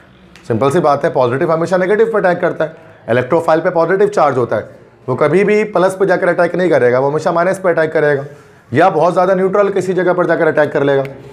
तो अब यहाँ पर ये तो 100% परफेक्ट है कि इधर इधर ऑर्थो और पैरा पर अटैक नहीं करेगा। तो बच उसके पास क्या बच गया? सिर्फ ये दो पोजीशन बच गई है, मेटा पोजीशन जिसको हम कहते हैं। क्या यहीं पर जाकर अटैक कर सकता है? यहीं पर जाकर अटैक कर सकता है, चूंकि वहां तो पॉजिटिव है, वहां तो अटैक कर रहे नहीं है। दैट्स वाई ये मेटा डायरेक्टर कहलाते हैं। तो ऑर्थो पैरा डायरेक्टर क्या होता है? इलेक्ट्रॉन पेयर देकर ऑर्थो और पैरा पोजीशन पर नेगेटिव चार्ज डेंसिटी बढ़ा देता है, जिसकी वजह से अपकमिंग इलेक्ट्रोफाइल आकर जो है वो ऑर्थो और पैरा पर शिफ्ट होता है। मेटा डायरेक्टर क्या करता है? इलेक्ट्रॉन पेयर को खींच लेता है। तो रेजोनेंस की वजह से जहां पर नेगेटिव चार्ज क्रिएट होता है वहां पर पॉजिटिव चार्ज ऑर्थो और पैरा पर शिफ्ट क्रिएट हो जाता है। ठीक है, अब क्या होता है, जब नया इलेक्ट्रोफाइल अटैक करेगा तो जाहिर सी बात है वो कि ऑर्थो और पैरा पे तो 100% नहीं कर सकता, नामुमकिन है, इम्पॉसिबल है कि वो यहाँ पर अटैक कर सके। तो उसके पास मजबूरी होती है कि वो जाकर इसी पर अटैक कर सकता है, तो यहाँ अटैक करता है। तो मेटा डायरेक्टर कहलाता है फिर वो। तो इसका मतलब हमारे पास मेटा डायरेक्टर के एग्जाम्पल में आएंगे तो सारे वो हमारे पास जो है वो उसमें ग्रुप्स होंगे जिनके पास लोन पेयर ऑफ इलेक्ट्रॉन नहीं होगा या जिनके पास कार्बोनाइल ग्रुप होगा। तो जैसे देखो, जिनके पास लोन पेयर ऑफ इलेक्ट्रॉन नहीं है, अब ये NO2 हो गया, नाइट्रो ग्रुप हो गया, SO3H हो गया, जब इनका स्ट्रक्चर हम बनाएंगे तो इनके अंदर आपको ना नाइट्रोजन में और सल्फर पे लोन पेयर ऑफ इलेक्ट्रॉन आपको नहीं मिलेगा। तो ये हो गए। इस तरह से सारे कार्बोनाइल कंपाउंड हमारे पास हो जाएंगे। कार्बोनाइल में ये एल्डिहाइड हो गया, कीटोन हो गया, कार्बोक्सिलिक एसिड हो गया, एस्टर हो गया, एसिड हालाइड हो गया, अमाइड हो गया। पढ़ा मैडम ने ये सारे ग्रुप्स C डबल बॉन्ड हो करके भी शो कर सकते हैं। आप जानते हैं इन सब में कार्बन के पास किसी के पास लोन पेयर नहीं होता। तो क्या होता है कि ये सारे के सारे मेटा डायरेक्टर होते हैं। अगर ये बेंजीन रिंग के साथ अटैच हो जाएंगे तो क्या होगा, बेंजीन रिंग तो अगला जो इलेक्ट्रोफाइल आएगा वो सिर्फ मेटा पर शिफ्ट करेगा, 3 और 5 पर। तो ट्रिक मैं बता रहा हूँ कि इनके पास लोन पेयर है, इनके पास नहीं है। अच्छा, इनमें एक ऐसा भी जिसके पास लोन पेयर नहीं है, अल्काइल ग्रुप या मिथाइल वगैरह, तो हाइपर कॉन्जुगेशन दे सकता है, लेकिन ये किसी भी तरह से लोन पेयर नहीं दे सकते। इसमें नाइट्रो ग्रुप है, सल्फोनियम है, बाकी सारे कार्बोनाइल कंपाउंड जो हमारे पास होते हैं, aldehyde, ketone, ester, ether, sorry ether नहीं, कार्बोक्सिलिक एसिड, एसिड हाइलाइट और अमाइड, ये सब हमने पढ़ा हुआ है, कोई नई चीज़ नहीं बता रहा। ठीक है, तो समझ में आ गया। एग्जाम्पल्स इसके याद रखेंगे, MCQs में आ सकता है कि which is the ortho para director, which is the Meta director. तो एग्जाम्पल्स आप कर सकते हैं। देखो MCQs के लिए अलग से ना मैं कोई आपको शीट प्रोवाइड करता, ना मैं कि बोर्ड पे अलग से MCQs लिखता हूँ, ना मैं बुक के MCQ सॉल्व कराता हूँ। भाई मेरा काम है पढ़ा देना। अगर मैंने पढ़ा दिया तो 100% आपसे दुनिया का MCQs होगा। ऐसा हो ही नहीं सकता कि मैं पढ़ा दूँ और MCQ सॉल्व ही ना हो रहा हूँ, मतलब आपने पढ़ा ही नहीं, सुना ही नहीं मेरी बातों को ठीक तरह से। आप 100 MCQ सॉल्व कर सकते हैं अगर आप मेरी बातों को ठीक से सुन रहे हैं। तो नहीं सुन रहे तो रट्टा मारोगे MCQs को, फिर आप ले लो 100 MCQs मेरे से, बट फ़ायदा कुछ नहीं होता। 101 नंबर के MCQ जाएगा तो फंस जाओगे उसमें, लेकिन सुन लोगे तो 101 के 150 नंबर के भी MCQ जाएगा, आप कर लोगे। यही फ़ायदा होता है कॉन्सेप्ट लेने का कि मेहनत बच जाती है। लॉन्ग शॉर्ट MCQ सब अपने पंचायत में नहीं पढ़ते हैं। अब एक कॉन्सेप्ट ले लेते हैं, लॉन्ग है, शॉर्ट है, MCQ है, सब कर लेते हैं खुद ही। सही बात है ना। अब सबसे आसान तरीका पढ़ने का यही होता है, ना कि हम रटते रहे शॉर्ट अलग, लॉन्ग अलग, MCQs अलग। तो अब इसके बाद मेटा डायरेक्टर हमारे पास होंगे। क्लियर है यहाँ तक बात? अब इसको हम लोग एप्लीकेशंस पे आते हैं, अब इसको यूज़ करते हैं इन चीज़ों को, जो हमने थ्योरी में पढ़ाई। थ्योरी वाली चीज़ नहीं थी, ये तो सॉल्व करने वाली चीज़ें सारी। अब जैसे मिसाल के तौर पे यहाँ क्वेश्चन मैंने लिखा, complete the following reactions, in reactions को कंप्लीट कीजिए ज़रा। अब ये बड़े मुश्किल चीज़ें हैं, सर में दर्द होते हैं कराची के बच्चों के लिए कि ये कंप्लीट करना। अब जब तक ये कॉन्सेप्ट ऊपर वाला आपको नहीं आएगा, आप ये सब कोई भी एक भी क्वेश्चन इनमें से सॉल्व नहीं कर सकते जो नीचे बोर्ड पर सारे लिखे हैं। ठीक है, तो पहले इस कॉन्सेप्ट को ठीक तरह से पढ़ लें। अगर नहीं समझ में आया तो बच्चे वीडियोस जो देख रहे हैं वो दोबारा से वीडियो को स्टार्ट करके दोबारा से पहले ये सब सुने, फिर उसके बाद फाइनली इसको आकर सॉल्व करें 3 ही बार 4 बार। लेकिन अभी स्टार्ट नहीं करेंगे इसको हम समझना, जब तक हमें ये ऊपर वाली चीज़ क्लियर नहीं होगी। सिंपल सी बात है। तो फर्स्ट हमारे पास क्वेश्चन है, ये हमारे पास टोलुइन है। अब देखो, इससे पहले हमने जो सब्स्टिट्यूशन रिएक्शन कराई वो बेंजीन के साथ कराई थी। बेंजीन में कोई भी रिएजेंट अटैक कर रहा था तो कुछ कहीं पे भी लग सक रहा था। अब लेकिन अभी जितने भी है सारे मोनो सब्स्टिट्यूटेड बेंजीन्स हैं हमारे पास, सारे जितने भी लगे हुए, इनमें सब में ये वाला सब्स्टिट्यूएंट इफेक्ट आएगा। ठीक है, और ये बड़ा ध्यान से करना है। जैसे ये हमारे पास टोलुइन हमारे पास है, CH3 ग्रुप लगा हुआ है। हमें सबसे पहले ये पता होना चाहिए ऑर्थो पैरा डायरेक्टर है, जो कि आने वाले इलेक्ट्रोफाइल को ऑर्थो और पैरा पर शिफ्ट करेगा। अब SO3 और H2SO4 है, इसके लिए हमें थोड़ा सा रिव्यू करना पड़ेगा कि इसको इलेक्ट्रोफिलिक सब्स्टिट्यूशन रिएक्शंस को। ठीक है, तो SO3 और H2SO4 दोनों हैं, उसका मतलब क्या हो गया कि सल्फोनेशन होने वाली है ना भाई। मैं लिख भी देता हूँ कि यहाँ पर होने वाली है सल्फोनेशन। तो सल्फोनेशन में क्या होता है, SO3H ग्रुप निकलेगा जो जाकर अटैक करेगा ऑर्थो और पैरा पोजीशन पर। और इलेक्ट्रोफाइल कोई मतलब सॉरी बाय प्रोडक्ट कोई नहीं निकलता सल्फोनेशन में। ये पिछले क्लास का लेक्चर, अगर आप रिपीट करके आए तो आपको पता है कि कैसे होने वाला है। चलो अब मैं बनाता हूँ, रिएक्शन कंप्लीट करता हूँ। ये हमारे पास एक आया, दूसरा, तो दो प्रोडक्ट हमारे पास आएंगे, सिंपल सी बात है, एक ऑर्थो वाला और एक पैरा वाला। तो बेंजीन में आपको पता है हम ये वाला रेजोनेंस स्ट्रक्चर भी बना सकते हैं, शॉर्टकट में कर सकते हैं। अब देखो यहाँ CH3 लगा हुआ है, अब जो पहला SO3H अटैक कर लेगा आकर वो कहाँ पर करेगा बेटा, ऑर्थो पोजीशन पर, और दूसरा वाला जो SO3H करेगा वो कहाँ अटैच करेगा जाकर, पैरा पोजीशन पर। तो ये हमारा खत्म हो जाएगा। तो ये कैसे पता लगा ऑर्थो पैरा, चूंकि ये ऑर्थो पैरा डायरेक्टर था, दैट्स वाई इसने ऑर्थो एक ऑर्थो पर और एक पैरा पर जाकर हमें क्या करना है बेटा, अटैक करवा देना है। बस समझ में आ गई? ठीक है बेटा। तो आपने फर्स्ट क्वेश्चन यहाँ पर देखा कि टॉलुइन का रिएक्शन जब SO3 से in the presence of sulphuric acid, तो यहाँ से इलेक्ट्रोफाइल हमारे निकला SO3H जो कि जाकर ऑर्थो और पैरा पर शिफ्ट हो गया। अब ठीक है, रुकना लिखना छोड़ दे, आगे सेकंड क्वेश्चन करा रहा हूँ। फिर हमारे पास टॉलुइन है और Cl2AlCl3 है। अब आपको ये पता है कि अगर इसके अंदर Cl2 है और Cl2 के साथ अगर हमारे पास AlCl3 है, मतलब कोई लेविस एसिड है, तो हमारे पास यहाँ पर होने वाली है क्या, हैलोजिनेशन होने वाली है। लिखेंगे नहीं हम ऐसे करके, मैं समझाने के लिए लिख रहा हूँ, हैलोजिनेशन होने वाली है। तो मतलब Cl जाकर अटैक करेगा, कहाँ पर अटैक करेगा, ऑर्थो और पैरा पोजीशन पर। ठीक है, जो टॉलुइन लिया है दोबारा से, तो यहाँ पर क्या होगा, हमारे पास CH3 यहाँ पर एक ऑर्थो पर आप लगा दोगे Cl, और एक Cl आपको यहाँ पर जो है वो अटैच कर देना है पैरा पर। तो CH3 हुआ यहाँ पर और पैरा पर आपने Cl अटैच कर लिया, और HCl यहाँ पर क्या होता है, तो बाय प्रोडक्ट यहाँ पर हमारे पास निकल जाता है, हाइड्रोक्लोरिक एसिड, जो कि हमें पता है HX यहाँ पर निकलता है। अच्छा, इसमें क्या है, अब इस चीज़ को देखें ज़रा कि बैलेंस करना भी होता है ना इसको। जैसे ऊपर यहाँ पर आप देखेंगे तो बेंजीन रिंग 2 थे ना, यहाँ पर 1 आ रहे, तो इधर पर 2 लगा देंगे तब जाकर ये बैलेंस होगा। इधर पर भी SO3 पर 2 लगाएंगे ना, तो जाकर ये इक्वेशन बैलेंस होगी। ठीक है, तो चूँकि दैट से बात है 2 SO3H ग्रुप लगा, तो बैलेंस करना भी ज़रूरी है, तो मैंने इसको बैलेंस कर लिया। इसी तरह से यहाँ पर भी देख लें बच्चों, 2 बेंजीन रिंग है तो यहाँ पर एटलीस्ट 2 लगाना है। ठीक है, और Cl तो चलो 1 और 1 2, और यहाँ पर HCl आ रहा है ना, टोटल हमारे पास क्लोरीन 1 2 3 क्लोरीन आ रहे हैं, यहाँ पर 2 क्लोरीन है, तो इधर पर हम पहले 2 लगा लेंगे, तो इधर पर 2 लगा लेंगे, तो बराबर हो जाएगा हमारे पास 4 क्लोरीन। तो ये बैलेंस भी होना ज़रूरी है, बैलेंस करने को इतना मुश्किल काम नहीं है, वो देख कर हो जाएगा। तो ये हमारे पास आ गया। इसके अलावा हम इसके नेम्स को भी हम इसमें मेंशन कर सकते हैं ना, जैसे कि ये हमारे पास जो बन गया दिस इज़, तो अब देखो ज़रा 1 2, इसका नाम मैंने आपको बताया था लिखने का तरीका। अब देखो 2 पर क्लोरो लगाया हुआ और टॉलुइन है, सिंपल शॉर्टकट वे पर नाम इसके ये लिखेंगे, this is called 2 chloro toluene, ऐसे ही बनेगा नाम इसका। और इसका नाम क्या बनेगा, this is called 4 chloro toluene. सही, क्लियर है, बात समझ में आ गई?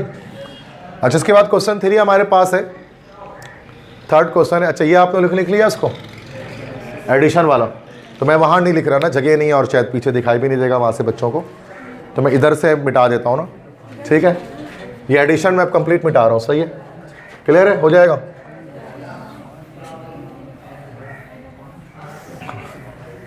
तो इन रिएक्शंस को मैं यहाँ पर सॉल्व करता हूँ, ताकि जो स्टूडेंट्स भी पीछे बैठे उनको भी थोड़ा दिखाई दे कि कौन से रिएक्शंस है। ये थर्ड वाला, तो वहाँ पे भी लिखा रहेगा ये क्वेश्चन, मैं वहाँ पर भी छोड़ दूंगा उसको, यहाँ पर सॉल्व करूँगा थर्ड वाला। ठीक है, थर्ड में क्या है, बेंजीन के साथ नाइट्रिक एसिड का रिएक्शन है। बेंजीन नहीं, टॉलुइन। ये फिर हमारे पास टॉलुइन है, टॉलुइन के साथ रिएक्शन हो रहा है नाइट्रिक एसिड का, HNO3 का, और नाइट्रिक एसिड के साथ यहाँ पर सल्फ्यूरिक एसिड है H2SO4। ठीक है बेटा, अब देखो यहाँ पर क्योंकि अब यहाँ पर अब ये क्या चीज़ हमारे पास हो रही है कि दिस इज एक्चुअली नाइट्रेशन। तो जब नाइट्रिक एसिड और सल्फ्यूरिक एसिड होती है तो हम उसको कहते हैं कि यहाँ पर हमारे पास नाइट्रेशन हो रही है, नाइट्रेशन चल रही है। ठीक है, अब नाइट्रेशन हो गए तो क्या होगा, नाइट्रेशन के अंदर आपको पता है कि हमारे पास NO2 ग्रुप निकलता है, इसके अंदर से NO2 ग्रुप आता है, नाइट्रोनियम आयन जिसको हमने कहा था। तो यहाँ से NO2 ग्रुप निकलेगा जो ऑर्थो और पैरा पर शिफ्ट कर जाएगा, एक ऑर्थो पर और एक पैरा पर। तो यहाँ पर हम दोनों कंपाउंड बना लेते हैं। तो एक बेंजीन हमने यहाँ लगाया CH3, एक ऑर्थो पर हमने NO2 अटैच किया, और एक NO2 हमने जाकर अटैच कर लिया टॉलुइन यहाँ पर पैरा पर। ठीक है, पैरा पर NO2 अटैच किया, और साथ में यहाँ पर वाटर लिबरेट होता है इसके अंदर, हम जानते हैं बाय प्रोडक्ट के तौर पे। बैलेंस करना है तो बैलेंस करने का कोई मुश्किल काम नहीं है। तो कम 2 बेंजीन है तो एटलीस्ट 2 तो यहाँ आना ही चाहिए। नाइट्रो ग्रुप 2 जाकर लगा तो यहाँ पर 2 कम से कम आना चाहिए। ठीक है, तो ये हमारे पास ओवरऑल इक्वेशन जो हमारे पास बैलेंस हो जाएगी। ठीक है, हाइड्रोजन यहाँ पर कितना, ऑक्सीजन क्या है, 2 2 4 और एक 5, 3 2 6, यहाँ पर भी 2 हमारे पास होना चाहिए। ठीक है, अभी इक्वेशन बैलेंस हो जाएगी। अब इसका नाम क्या बनेगा, इसका नाम हमारे पास क्या बनेगा, दिस इज 2 नाइट्रो है ना ये, तो इसको क्या लिख देंगे, दिस इज 2 नाइट्रो टोलुइन। नाम भी लिख कर बता रहा हूँ, पेपर में क्या पता ये बोले कि नाम भी बताइए जो बन रहा है, लिखना नहीं होता, बट अगर लिख देना कि also write down the names of product form, तो आपके फर्ज हो जाएगा आप पर लिखना, वरना नंबर कटेगा आपका, तो नाम भी लिख दे रहा हूँ मैं, ठीक है। तो ये हमारे पास हो जाएगा this is 4 nitro toluene, nitro है ना, नाइट्रो ग्रुप लगा तो 4 नाइट्रो टोलुइन। क्लियर है, बात समझ में आ गई। इसके बाद थर्ड समझ में आया सबको, थर्ड कैसे हुआ। फोर्थ में क्या है, टोलुइन का रिएक्शन CH3Cl के साथ in the presence of AlCl3। अब CH3Cl और AlCl3 है, this is what, this is Friedel crafts alkylation, याद है ना, ये अल्काइल हैलाइड के साथ रिएक्शन हो रहा है in the presence of Lewis acid, ठीक है। This is the fourth reaction, यहाँ कर रहा हूँ, ठीक है, क्योंकि वहाँ जगह नहीं है हमारे पास, तो इधर पर करते हैं। अब देखो ये हमारे पास रहा टोलुइन, और टोलुइन के साथ रिएक्शन कर रहा है यहाँ पर CH3Cl का रिएक्शन हो रहा है in the presence of Lewis acid, मतलब AlCl3। अब आपको पता है CH3 ग्रुप यहाँ से निकलेगा जो जाकर अटैक करेगा बेंजीन पर, मतलब टोलुइन पर, और चूंकि ऑर्थो पैरा डायरेक्टर है तो एक CH3 हमारे पास ऑर्थो पर जाकर लगेगा, और दूसरा CH3 जो हमारे पास यहाँ पर लगेगा वो कहाँ जाकर लगेगा, पैरा पर जाकर लगेगा, और साथ में इसमें भी HCl हमारा निकल जाएगा, HX निकल जाता है, ठीक है। बाय, अच्छा पहले बैलेंस कर लेते हैं, इधर पर 2 आ जाएगा, 2 CH3 लगा, इधर पर 2 आ जाएगा, HCl 2 है तो यहाँ पर 2 आ जाएगा, ठीक है। तो ये बैलेंस हो गया हमारे पास। बाकी भी अंदर के कार्बन खुद ब खुद सेट हो जाते हैं, इसको नहीं देखना, बस जो चीज़ ऊपर से दिख रही है उसको बैलेंस कर लोगे तो चीज़ें बैलेंस हो जाएंगी सारी, ठीक है। तो वरना मैं अंदर से यहाँ पर, वरना हर कार्बन भी लगा है और हाइड्रोजन भी लगा हुआ है सबके साथ, तो उसको देखने की नीड नहीं होती है, वो ऑटोमेटिकली बैलेंस हो ही रहा होता है, ठीक है। आप खुद भी घर में चेक करके देख लेना, उसको ओपन करके चेन देखना, हाइड्रोजन भी बैलेंस हो रहा होता है, मतलब बेंजीन रिंग के अंदर जो सारे, ऐसे तो वरना ऐसा ओपन करोगे तो फिर तो आधा घंटा बैलेंस करने में आपसे गिनने में लग जाएगा कितना कार्बन है, तो उसको ओपन नहीं करना है, मतलब बेवकूफ़ी होती है, कुछ बच्चे करते हैं ये। अच्छा अब देखो यहाँ पर बेंजीन के साथ 2 CH3 लगा है, अगर हम इसको डायरेक्ट नाम दे दें तो आपको पता है हम इसको जाइलिन कह रहे थे, याद आ रहा है, जाइलिन। अब ये ऑर्थो पर लगा हुआ है तो ओ जाइलिन है, और ये क्या आ जाएगा, this is called metaxylene, M xylene, सही है, समझ में आया फोर्थ रिएक्शन सबको। सॉरी मेटा नहीं, सॉरी पैराजाइलिन, मेटा तो हो ही नहीं सकता, ये सारे के सारे ऑर्थो पैरा डायरेक्टर है, सब मिथाइल है, यहाँ पर आएगा दोबारा, इधर पर हमारे पास मेटा डायरेक्टर। अब इसमें क्या है, CH3 मतलब बेंजीन के साथ CH3 अटैच है, फिर टोलुइन है, और CH3Cl this is acetyl chloride AlCl3 के साथ, क्या ये फ्रीडल क्राफ्ट असाइलेशन है, लास्ट रिएक्शन तो लाइन से हो रहा है, सल्फोनेशन कर रहे हैं टोलुइन की हेलोजिनेशन कर रहे हैं, टोलुइन के नाइट्रेशन कर रहे हैं, टोलुइन की अल्काइलेशन कर रहे हैं, टोलुइन की असाइलेशन कर रहे हैं, पांचों रिएक्शन लाइन से, इसलिए मैंने एक साथ डाले ताकि दोबारा से रिपीट हो जाए आपका। पांचवा, अब ये हमारे पास ये रहा टोलुइन, रिएक्शन करेगा CH3C डबल बॉन्ड OCl के साथ in the presence of AlCl3, ठीक है बेटा। इस कंपाउंड को हम लोग क्या बोलेंगे, this is called acetyl chloride, क्या ये एसिटाइल क्लोराइड कहलाएगा। अच्छा ये रिएक्शन जो हमारे पास होगी, इस रिएक्शन को हम लोग क्या बोलेंगे, दिस इज कॉल्ड असाइलेशन, या पूरा नाम लेंगे फ्रीडल क्राफ्ट असाइलेशन।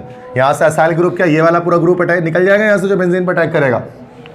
अब ये कहाँ अटैक करेगा, ऑर्थो और पैरा पर, 2 कंपाउंड हमारे पास बनेगा। तो मैं नीचे इधर पे बना देता हूँ, तो कि बड़े कंपाउंड से ना, देखो ये रहा हमारे पास एक CH3 यहाँ पर लगा हुआ है, एक ऑर्थो पर अगर हम ये एक प्रोडक्ट बना दें, ऑर्थो पर लगा हुआ है, और एक यही कंपाउंड हमारे पास जो है वो क्या होगा कि पैरा पर जाकर अटैच हो जाएगा, पैरा से मुराद this position, carbon double bond oxygen CH3, और साथ में यहाँ पर हमारे पास क्या निकल जाएगा, HX निकलता है, मतलब HCl निकल जाएगा।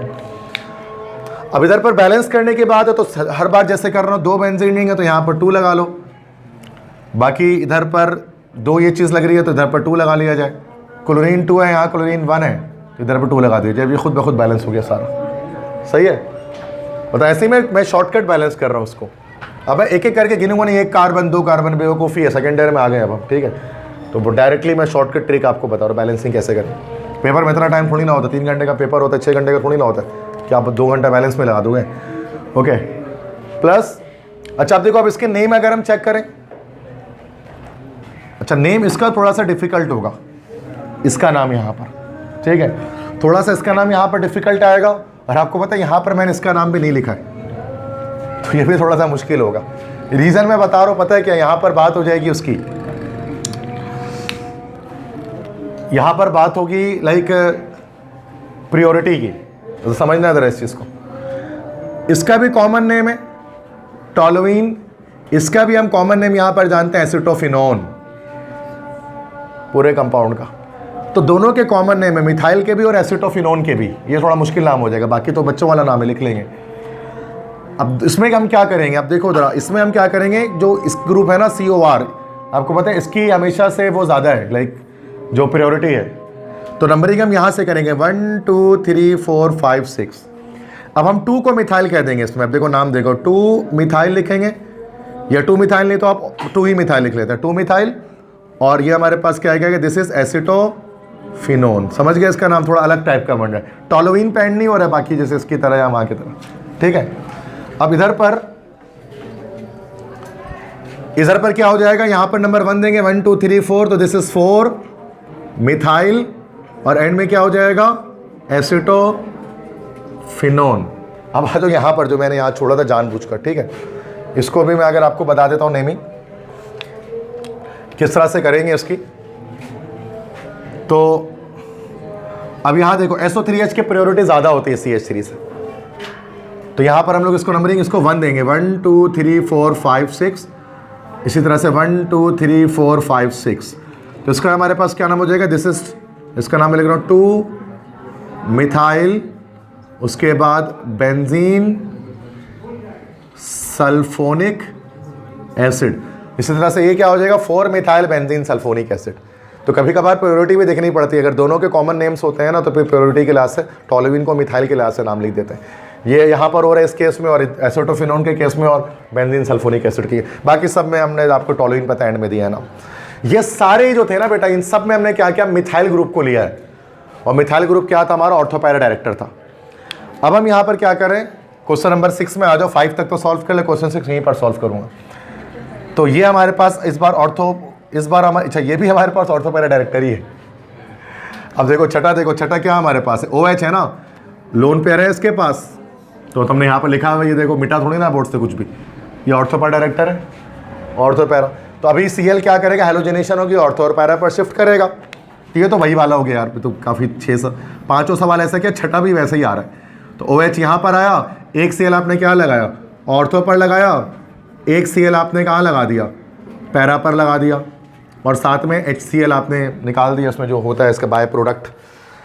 बैलेंस करने के लिए क्या करेंगे, सिंपल यहाँ पर 2 लगा देंगे, Cl 1 2 3 है, तो यहाँ पर पहले 2 लगा के इधर पर 2 लगा देंगे, बैलेंस हो जाएगा 4 Cl दोनों तरफ। अच्छा नाम क्या हो जाएगा इसका बेटा, नेमिंग करेंगे तो अब OH का नाम फिनॉल पे ख़त्म होता है ना, दिस इज कॉल्ड 2 क्लोरोफिनॉल, या 2 क्लोरो के बजाय O क्लोरोफिनॉल भी कह सकते हैं इसको, ऑर्थो क्लोरोफिनॉल भी कहा जा सकता है। तो ये भी याद रखो, 2 या O क्लोरो भी तो कह सकते हैं, ऑर्थो पे लगा हुआ है O क्लोरोफिनॉल। इसी तरह से यहाँ पर हम इसको 1 2 3 4 क्लोरोफिनॉल भी कह सकते हैं, और ये भी कह सकते हैं क्या, P क्लोरो या पैरा क्लोरोफिनॉल। तो ये कोई कॉमन सेंस वाली बात है, कोई मुश्किल बात नहीं। तो इस तरह से भी नाम में आ सकते हैं, 2 क्लोरो के बजाय O क्लोरो लिखा, तो ऑर्थो ही है ना भाई, ये सेकंड पोजीशन दिखा हुआ, तो ये कुछ बेटा थोड़ी ना कुछ भी बोर्ड से, ठीक है। अब इसके बाद ये यहाँ पर सिर्फ क्वेश्चन 7 में हमारे पास जो आ रहा है ना, ये हमारे पास क्या, this is the Meta director, COOH। देखो COOH मैंने बताया मेटा डायरेक्टर, ये बताया था हमने, बेंजोइक एसिड है ना, ये पढ़ा था, इसका नाम बताया था बेंजोइक एसिड। तो this is called benzoic acid. तो ये बेंजोइक एसिड कहलाता है ना, बेंजीन के साथ जब COOH ग्रुप अटैच कर जाता है। अब ये HNO3 और H2SO4 मतलब क्या हो रही है, नाइट्रेशन हो रही है, नाइट्रेशन हो रही है, NO2 ग्रुप निकलेगा, अब सिर्फ मेटा पर जाकर अटैक करेगा, ऐसे है ना, मेटा पर अटैक करेगा। अब ऑर्थो पैरा की कहानी खत्म हो गई क्वेश्चन नंबर 7 के अंदर।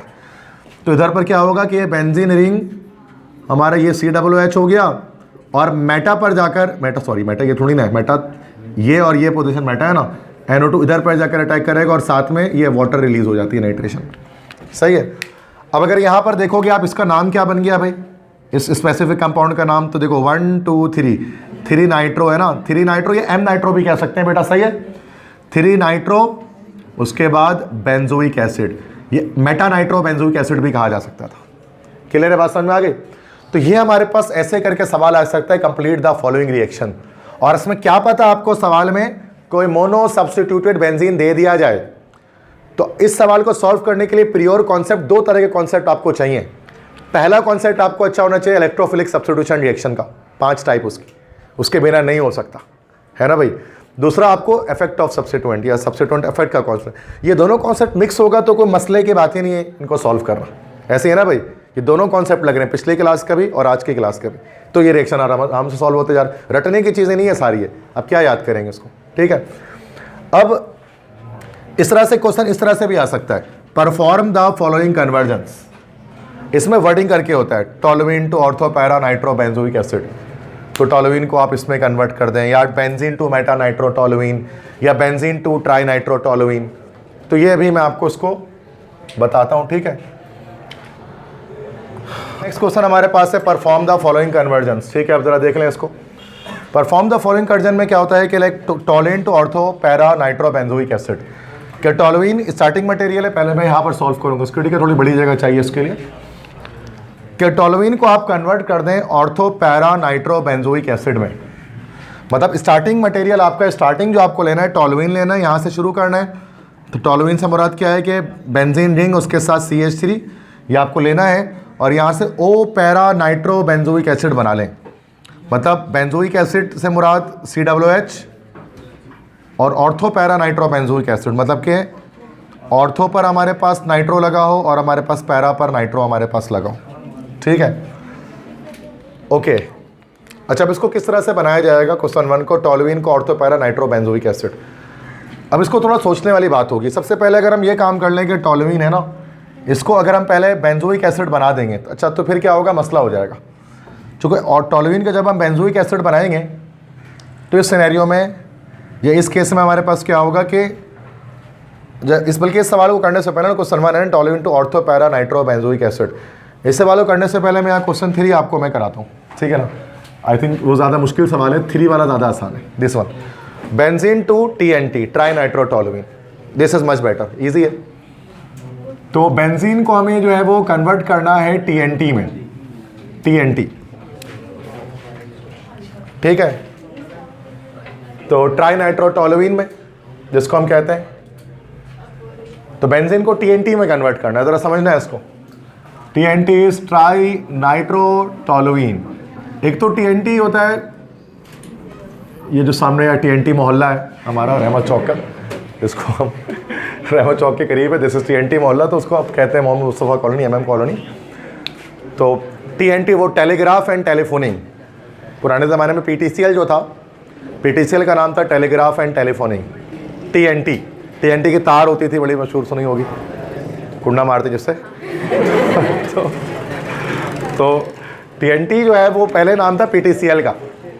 तो पहले जब शुरू में जब ऑफिसर्स थे तो उनको यहाँ घर दिए गए थे, तो वो वहाँ से फिर सारे PTCL के ऑफिसर्स यहाँ पर आए, जिनमें से शायद आपके कुछ पेरेंट्स वगैरह हो, तो वो TNT कहलाता था वो, दिस इज, तो वो तो अलग TNT है। और एक TNT हमारे पास बॉम्ब होता है ना, दिस इज ट्राई नाइट्रोटोलुइन, ठीक है। तो जैसे आपने टॉम एंड जेरी वगैरह देखा होगा तो उसमें बॉम्ब के ऊपर TNT लिखा होता है, ट्राई नाइट्रोटोलुइन, ठीक है। तो वो बनता है किस तरह से, बेंजीन से किस तरह से TNT को बनाया जाएगा, ट्राई नाइट्रोटोलुइन को, ये हम देखेंगे। तो अगर आप इसको समझो को बेंजीन से डायरेक्ट TNT क्या होता है, ट्राई नाइट्रोटोलुइन, मतलब टोलुइन के पास 3 तरफ जो है वो नाइट्रो ग्रुप की अटैचमेंट होती है। तो सबसे पहले हम बेंजीन को हम क्या करेंगे बेटा, टोलुइन में हम लोग उसको कन्वर्ट कर देंगे। ज़रा देखो आप स्टार्ट करें रिएक्शन, ठीक है। ये हमने बेंजीन लिया और बेंजीन की हमने कर दी अल्काइलेशन, अल्काइलेशन कर दी। अल्काइलेशन का क्या मतलब होता है कि CH3Cl लिया और इसका रिएक्शन हमने किया लेविस एसिड के साथ, AlCl3 के साथ, और फर्स्ट स्टेप में हमारे पास क्या हो गया यहाँ पर कि ये जो है वो CH3 ग्रुप यहाँ जाकर अटैक कर गया, प्लस और साथ में HCl हमारे पास बन गया, ठीक है। तो ये हमारे पास बन गया टोलुइन। अब ट्राई नाइट्रोटोलुइन का मतलब टोलुइन की नाइट्रेशन अब हम कर देते हैं, टोलुइन की अब हम नाइट्रेशन कर देंगे, ये सेकंड स्टेप पे जाकर करते हैं। तो ये हमने लिया यहाँ पर, दिस इज टोलुइन हमने लिया, दिस इज CH3, टोलुइन हमारे पास आ गया। अब इसके क्या करना है भाई, प्लस कर देंगे, इसमें नाइट्रेशन करेंगे। नाइट्रेशन में क्या होगा, HNO3, और यहाँ पर हमारे पास आ जाएगा H2SO4 सल्फ्यूरिक एसिड, ठीक है। अच्छा कंडीशन, अब बोलोगे सर ये वाला रिएक्शन तो सेम इस तरह से एग्जैक्टली होने वाला है, बिल्कुल ऐसा ही होता है कि रिएक्शन इस तरह से हो जाएगा, लेकिन ये ट्राई नाइट्रोटोलुइन नहीं बनेगा, 2 नाइट्रोटोलुइन अलग बनेगा, 4 नाइट्रोटोलुइन अलग बनेगा। यहाँ पर एक कंडीशन मेंटेन करनी होती है TNT बनाने के लिए कि यहाँ पर जो टेम्परेचर होता है ना वो हाई टेम्परेचर हमें लेना पड़ता है। ऐसे ही मैं बता रहा हूँ, जब टेम्परेचर हाई करेंगे तो एक ही कंपाउंड आपको ऐसे मिलेगा जिसमें ऑर्थो और पैरा दोनों चीज़ें जो है शिफ्ट होंगी, तो थोड़ा सा एक्सेप्शन है ये, ठीक है। तो अब NO2 ग्रुप जैसे अब यहाँ पर जब हम नाइट्रेशन किया तो नाइट्रेशन करने पर क्या होगा कि देखो बच्चों ये हमारे पास बेंजीन बना, ये टोलुइन है। अब जो NO2 है ना वो ये ऑर्थो पोजीशन ये रहा, पैरा पोजीशन ये रहा। हाई टेम्परेचर पे एक ही कंपाउंड पे क्या होगा कि दोनों ऑर्थो पोजीशन पर और एक पैरा पोजीशन पर नाइट्रो ग्रुप जाकर अटैच कर लेगा। अब देखो, अब इस कंपाउंड को देखो, अब इस कंपाउंड का क्या नाम होगा, नंबरिंग करेंगे तो 1 2 3 4 5 6, this is called 2, 4, 6 try nitrotoluene हुआ ना, ये 2 4 6 ट्राई नाइट्रोटोलुइन। इसी को T से ट्राई, N से नाइट्रो, T से टोलुइन, इसी को शॉर्ट फॉर्म में TNT कहा जाता है। और TNT असल में क्या है बेटा, एक एक्सप्लोजिव है, एक धमाका खेज मवाद है जो डायनामाइट, हैंड ग्रेनेड वगैरह जो डायनामाइट्स होते हैं उनको बनाने के लिए इस्तेमाल किया जाता है, उनमें भरा जाता है TNT, ठीक है। अच्छा, तो कहने का मकसद कि बनाया किस तरह जाता है, बेंजीन से ही बनाते हैं। ये बेंजीन को एक्सप्लोजिव बनाने में यूज़ करते हैं। पहले बेंजीन की अल्काइलेशन करके हम पहले टोलुइन बनाते हैं, फिर टोलुइन की नाइट्रेशन करते हैं हाई टेम्परेचर पर, उससे क्या होता है हमारे पास TNT या ट्राई नाइट्रोटोलुइन बनता है। ये कन्वर्जन हमने परफॉर्म कर दी। ये जो क्वेश्चन था, समझ में आई बात कि how can we convert benzene into TNT, tri nitrotoluene, कोई मसला? ओके। अच्छा, एक क्वेश्चन 2 अब इसके बाद हम करते हैं। क्वेश्चन 2 यहां पर है, this is benzene to M nitrotoluene. Benzene starting material है, मेटा नाइट्रोटोलुइन बनाना है। अच्छा, अब देखो बेंजीन से M नाइट्रोटोलुइन में कन्वर्जन करनी है, क्वेश्चन 2, इसको भी थोड़ा ध्यान से समझें इसको। बेंजीन तो ये रहा ना हमारे पास, बेंजीन के बारे में तो हर बच्चा जानता है, जो कोई मसला नहीं है, बेंजीन है। M नाइट्रोटोलुइन का क्या मतलब है, ये हमारे पास टोलुइन है और मेटा पोजीशन पर, सॉरी ये रहा मेटा पोजीशन पर नाइट्रो लगा है। अब इसमें 2 पाथवेज हैं, 2 तरीके पॉसिबल है। या तो आप पहले बच्चे 2 तरह से आपका दिमाग काम कर सकता है बेंजीन से। आप बोलोगे पहले नाइट्रेशन कर दें फिर अल्काइलेशन कर दें, या पहले अल्काइलेशन कर दें फिर नाइट्रेशन कर दें, और दोनों तरीके सही नहीं है, कोई एक तरीका ही सही है। अब अगर हम उसको माइंड में ही अगर हम इसको घुमाते हैं ना, अगर हम पहले मिथाइलेशन अगर हम कर देंगे तो मिथाइल हमारे पास क्या होगा बेटा, ऑर्थो पैरा डायरेक्टर। मिथाइलेशन करेंगे CH3 ग्रुप अटैच हो जाएगा बेंजीन के साथ, वो ऑर्थो पैरा डायरेक्टर है, तो आने वाला नाइट्रो ग्रुप क्या होगा, ऑर्थो और पैरा पर शिफ्ट करेगा। बल्कि हमें O नाइट्रोटोलुइन या P नाइट्रोटोलुइन थोड़ी ना बनाना है, तो हमें तो मेटा नाइट्रोटोलुइन बनाना है। तो इसका उल्टा चलना पड़ेगा, मतलब क्या, पहले हम नाइट्रेशन करेंगे। अब नाइट्रो ग्रुप NO2 ग्रुप क्या होता है हमारा, ऑर्थो पैरा डायरेक्टर, तो क्या होगा, सॉरी मेटा डायरेक्टर, तो क्या होगा कि जो अब उसके बाद जब अल्काइलेशन करेंगे तो मिथाइल ग्रुप कहाँ, मेटा पोजीशन पर जाकर अटैक करेगा। ये तो मैंने वर्बली बताया, अब इसको लिखेंगे तो ज़्यादा अच्छा समझ में आएगा, ठीक है। अब देखो यहाँ पर क्वेश्चन 2 बनाते हैं, बेंजीन से स्टार्ट करते हैं। बेंजीन आपने लिया और बेंजीन की आपने क्या कर दी, मेटा, देखो डबल सब्स्टिट्यूशन हो रही है, एक ये भी लगाना है, एक ये भी लगाना है। तो पहले हमने क्या करना है, पहले हम नाइट्रेशन कर लेते हैं। नाइट्रेशन करने के लिए क्या करेंगे, हर स्टूडेंट जानते हैं, नाइट्रिक एसिड लेंगे, सल्फ्यूरिक एसिड लेंगे नॉर्मल कंडीशन पर, ठीक है। तो उससे क्या होगा, हमारे पास NO2 यहाँ पर जाकर अटैक कर लेगा, प्लस वाटर जनरेट हो जाएगा, ये कहलाएगा नाइट्रोबेंजीन। यहाँ तक सबको आता है करना। अब इसके बाद हम क्या करें कि then in the next what we are going to do, कि यहाँ पर जो NO2 ग्रुप हमारे पास आया, दिस इज नाइट्रोबेंजीन। अब हम इसकी क्या कर देते हैं, फ्रीडल क्राफ्ट अल्काइलेशन। अल्काइलेशन में क्या होगा, CH3Cl ले लेंगे in the presence of AlCl3 aluminium chloride. अभी अल्काइलेशन में क्या होगा कि अब ये जो CH3 ग्रुप, NO2 कौन सा डायरेक्टर है, मेटा डायरेक्टर है, तो जहां से जो CH3 ग्रुप निकल गया अल्काइलेशन से, तो वो क्या करेगा, मेटा पोजीशन पर जाकर शिफ्ट करेगा, वो ऑर्थो पैरा पे शिफ्ट ही नहीं कर सकता। तो यहाँ पर अब क्या होगा बेटा, स्ट्रक्चर बनेगा इस तरह से, बेंजीन रिंग आ गई, यहाँ पर NO2 और मेटा पोजीशन पर CH3 आ गया, इसका बाय प्रोडक्ट आपको पता है HCl निकलता है। अब इसको देखो, इसका नाम क्या है, मेटा नाइट्रोटोलुइन। इसको हम इसको अगर हम फर्स्ट पोजीशन दे दें मिथाइल ग्रुप को, चूंकि टोलुइन पे नाम एंड हो रहा है, 1 2 3 4 5 6, क्या ये 3 नाइट्रोटोलुइन है, 1 2 1 किया, फिर 2 3 4 5 ऐसे चला दिया, 3 पर नाइट्रो लगा। और थर्ड पोजीशन मेटा पोजीशन होती है, थर्ड पोजीशन मेटा ना, 3 5 मेटा होता है, तो इसको हम ये कह सकते हैं कि दिस इज मेटा नाइट्रोटोलुइन बन गया। आप इसको घुमा दो तो आपको मेटा दिखेगा, अभी जिसका लगेगा उसको घुमा के यूँ टेढ़ा कर दो तो आपको लगेगा CH3 ऊपर आ गया और नाइट्रो मेटा पर आ गया, तो इससे कोई फर्क नहीं पड़ता। हम तो नंबरिंग के लिहाज से बात करते हैं, सही है ना। तो टोलुइन को अगर हम यहाँ नंबर 1 दिया तो नंबर 3 क्या आ रहा है हमारा, नाइट्रो आ रहा है। तो 3 नाइट्रोटोलुइन या मेटा नाइट्रोटोलुइन। तो अगर इसका उल्टा अगर आप चलते हैं ना, कभी जिंदगी में नहीं बनता फिर ये। अगर आप पहले ये काम कर लेते दूसरी बार नाइट्रेशन कर लेते तो जब आप पहले आप अल्काइलेशन कर लेते तो फिर वो तो ऑर्थो पैरा होता, तो हमेशा नाइट्रो ऑर्थो और पैरा पे अटैच हो रहा होता। बस समझ में आ गई। तो थोड़ा सा सोचने वाली चीज़ थी। लास्ट क्वेश्चन उसके बाद मैं करूँगा चैप्टर का, toluene to ortho para nitro benzoic acid, जो मैंने सबसे पहले लिख दिया था और चूंकि मुश्किल लगा मुझे तो मैंने बोला इसको एंड में कराऊंगा। तो मैं रिवर्स जा रहा हूँ 3, 2, अब 1, ठीक है। क्वेश्चन अब फर्स्ट क्वेश्चन क्या है कि टोलुइन को ये बनाना है ortho para nitro benzoic acid, मतलब नाइट्रो यहाँ पर भी होगा, नाइट्रो यहाँ पर भी, नाइट्रो यहाँ पर भी, मतलब इसी को हम लोग कह सकते हैं। ये जो कंपाउंड हमारे पास बना है 2,4,6 ट्राइनाइट्रोटोलुइन, उसको हम लोग ortho para nitro benzoic acid भी कह सकते हैं, ऑर्थो पैरा नाइट्रो टोलुइन कह सकते हैं। ये ट्राइनाइट्रोटोलुइन चूंकि ऑर्थो और पैरा दोनों पर शिफ्ट हुआ भाई, ठीक है। अब यहाँ पर हमें क्या करना पड़ेगा, देखो सेम यही वाला काम है एग्जैक्टली। यहाँ तक करने के बाद हम इसकी ऑक्सीडेशन कर देंगे तो फिर ये हमारा OP ortho para nitro benzoic acid बन जाएगा। इसको मैं करता हूँ।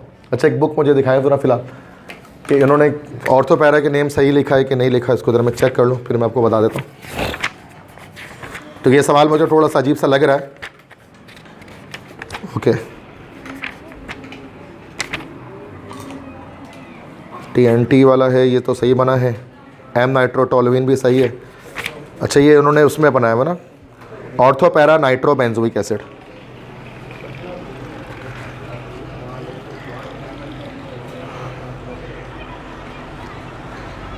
ट्राई नाइट्रोचस को मैं मिटा रहा हूं फिलहाल ना।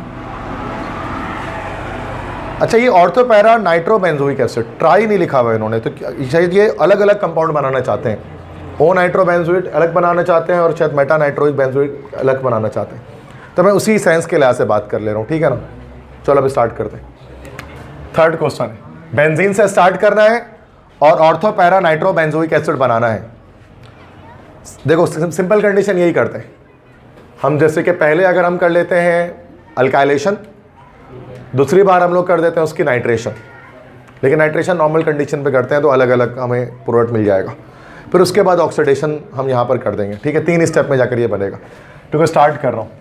सबसे पहले यहाँ पर हमने बेंजीन लिया, बेंजीन इज हियर, इसकी कर दी हमने alkylation CH3Cl in the presence of AlCl3, और ये हमारे पास बना, इधर पर CH3 आ गया और ये HCl हो गया। तो ये हमारा क्या बन गया बेटा, टोलुइन बन गया ये। अब इस टोलुइन की हम लोग क्या कर देते हैं, नाइट्रेशन कर देते हैं। अब ये टोलुइन हमारे पास आया, टोलुइन की नाइट्रेशन करने के लिए नाइट्रिक एसिड और साथ में सल्फ्यूरिक एसिड लगा देते हैं। अच्छा हाई टेम्परेचर नहीं कर रहे हैं अभी हम ना, बस मैं अपनी मर्जी से कर रहा हूँ कि मैं टेम्परेचर नॉर्मल रख रहा हूँ। तो ऑर्थो पैरा अलग अलग आपको मिलेगा, 2 अलग अलग कंपाउंड जनरेट होंगे, जैसे यहाँ पर जनरेट हुए थे, ये वाला जो जनरेट हुआ है, सही है। इसी तरह से जनरेट कर लेते हैं। तो एक ही सवाल में अलग अलग, तो इसको मैं कर रहा हूँ। देखो CH3 ये रहा हमारे पास, ये NO2 यहाँ पर आया, फिर एक हमारे पास ये रहा NO2 यहाँ पैरा पर आया, और यहाँ पर क्या हो गया, वाटर हो गया, ठीक है।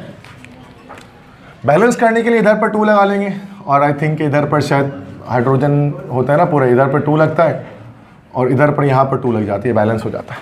यहाँ तक ठीक है, ओके। अब देखो अब पता है क्या करना है, ये हमारे पास क्या बना, 2 कंपाउंड अलग अलग बने। दिस इज O नाइट्रोटोलुइन, चाहे ऑर्थो नाइट्रो, ये जो यहाँ लिखा हुआ है सेम ये लिख रहा हूँ, कोई नई चीज़ नहीं बता रहा कि सर इतना सारा क्यों करा रहे हैं। तो ये भाई मेरी आदत है, मैं इस चीज़ को बार बार ही लिख देता हूँ, ठीक है, ताकि आपका रिवाइज हो जाए। वरना मैं बोल सकता हूँ बेटा ये तो क्या है, मैं क्यों करूँ, टाइम ज़ाया अपना, लेकिन मैं बार बार करता हूँ। तकरार से क्या होता है, चीज़ें जहन नशीन होती हैं ज़्यादा। तो ये चीज़ यहाँ पर लिखा हुआ है। अब बनाना क्या था हमें कि ऑर्थो नाइट्रो बेंजोइक एसिड और para nitro benzoic acid. Benzoic acid में क्या होता है बेटा, यहाँ पर CH3 नहीं होता। मुझे नहीं पता ये रिएक्शन हमने कभी किया है कि नहीं, मैं आपको बता देता हूँ। ये बुक से आउट उन्होंने एक इक्वेशन दे दिया है मेरे मुताबिक, चूँकि उन्होंने यहाँ पर हमें ये नहीं बताया कि ऑक्सीडेशन किस तरह से की जाती है, ठीक है। लाइक मैं उसको बता देता हूँ यहाँ पर, ठीक है। उन्होंने एक चीज़ को आउट ऑफ द कॉन्टेक्स्ट दे दिया है। अब ये चीज़ उसको, ठीक है,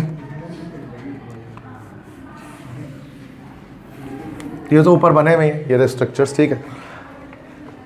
देखो यहाँ पर मैं बता देता हूँ एक चीज़, इधर सुन लो।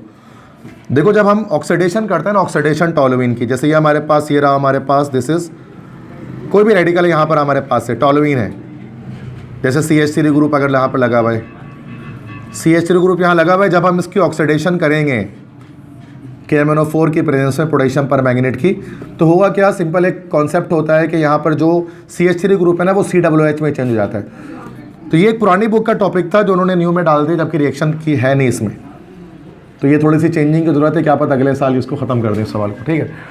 बट पुरानी बुक का इसलिए मुझे पता है। तो ये टोलुइन है ना, जब इसको ऑक्सीडेशन करते हैं तो फिर ऑक्सीजन ऐड करने पर ही हमारा बेंजोइक एसिड बन जाता है, मतलब जो भी CH3 ग्रुप है वो COOH में चेंज हो जाता है। तो यहाँ पर बस अब यही काम करना है, मतलब क्या करना है कि यहाँ से आगे इसकी हम जस्ट ऑक्सीडेशन कर देंगे। ऑक्सीडेशन करने के लिए बस क्या होता है, KMnO4 से रिएक्शन करना पड़ता है। अब ये पोटेशियम परमैंगनेट करता क्या है, जितना भी CH3 ग्रुप है उसको COOH में चेंज कर देता है, ठीक है। अब देखो क्या हो जाएगा, दो कंपाउंड, अब एक हमारे पास CCOOH हो गया NO2 के साथ, और दूसरा हमारे पास क्या हुआ, ये COOH हो गया NO2 के साथ। अब अगर हम इसके नेमिंग देखेंगे तो ये हमारे पास O पर नाइट्रो है, O नाइट्रो बेंजोइक एसिड हुआ ही है, और ये हमारे पास क्या है, दिस इज P नाइट्रो बेंजोन। तो उन्होंने क्वेश्चन भी थोड़ा अलग सा दिया हुआ था, तो गलती है क्वेश्चन के अंदर, बट मैंने अपने तौर पे इसको बना तो दिया है। तो कहने का मकसद है कि यहाँ पर जो आखिरी जो हमने क्वेश्चन किया ना, यहाँ पर क्वेश्चन 1, क्वेश्चन 2, क्वेश्चन 3, इसमें क्या मल्टीपल स्टेज रिएक्शन थे। क्वेश्चन 1 में हमने क्या किया, बेंजीन को ट्राइनाइट्रोटोलुइन में कन्वर्ट किया। क्वेश्चन 2 में हमने इसी बेंजीन को कन्वर्ट किया मेटानाइट्रोटोलुइन में। क्वेश्चन 3 में हमने बेंजीन को कन्वर्ट किया नाइट्रो बेंजोइक एसिड और P नाइट्रो बेंजोइक एसिड में। ये भी कुछ नया नहीं है, नीचे जो कुछ बोर्ड पे लिखा हुआ था यही दो कॉन्सेप्ट हैं, एक हमारा इलेक्ट्रोफिलिक सब्स्टिट्यूशन रिएक्शन और एक हमारा सब्स्टिट्यूएंट इफेक्ट। अगर इन दोनों चीज़ों को आप गौर से सही तरह से समझते हैं तो कोई बहुत मुश्किल बात इसके अंदर नहीं होती है। ये बस ना प्रैक्टिस करिए, आपके घर के करने का काम था, लेकिन मैं आप पे नहीं छोड़ता, आपको पता है असाइनमेंट में क्लास में सॉल्व करता हूँ सारा, वरना मैं बोल सकता था घर पे खुद कर लेना, बट मुझे पता है मसला होता है, इतना नहीं। तो यहाँ पर कर लो, अब इसको घर पे रिवाइज कर लेना होगा बस, और कुछ भी काम नहीं करना पड़ेगा, घर पे कुछ एक्स्ट्रा नहीं करना है आपको। क्लियर बात समझ में आ गई। तो यहाँ पर आपका जो सबसे बड़ा चैप्टर था इस पूरे आपके बुक का, सेकेंडरी केमिस्ट्री के, ये सबसे बड़ा चैप्टर यही था, this is hydrocarbons, introduction to hydrocarbons. इसके बाद सारे छोटे चैप्टर हैं, तो ये यहाँ पर हमारे पास खत्म हो गया।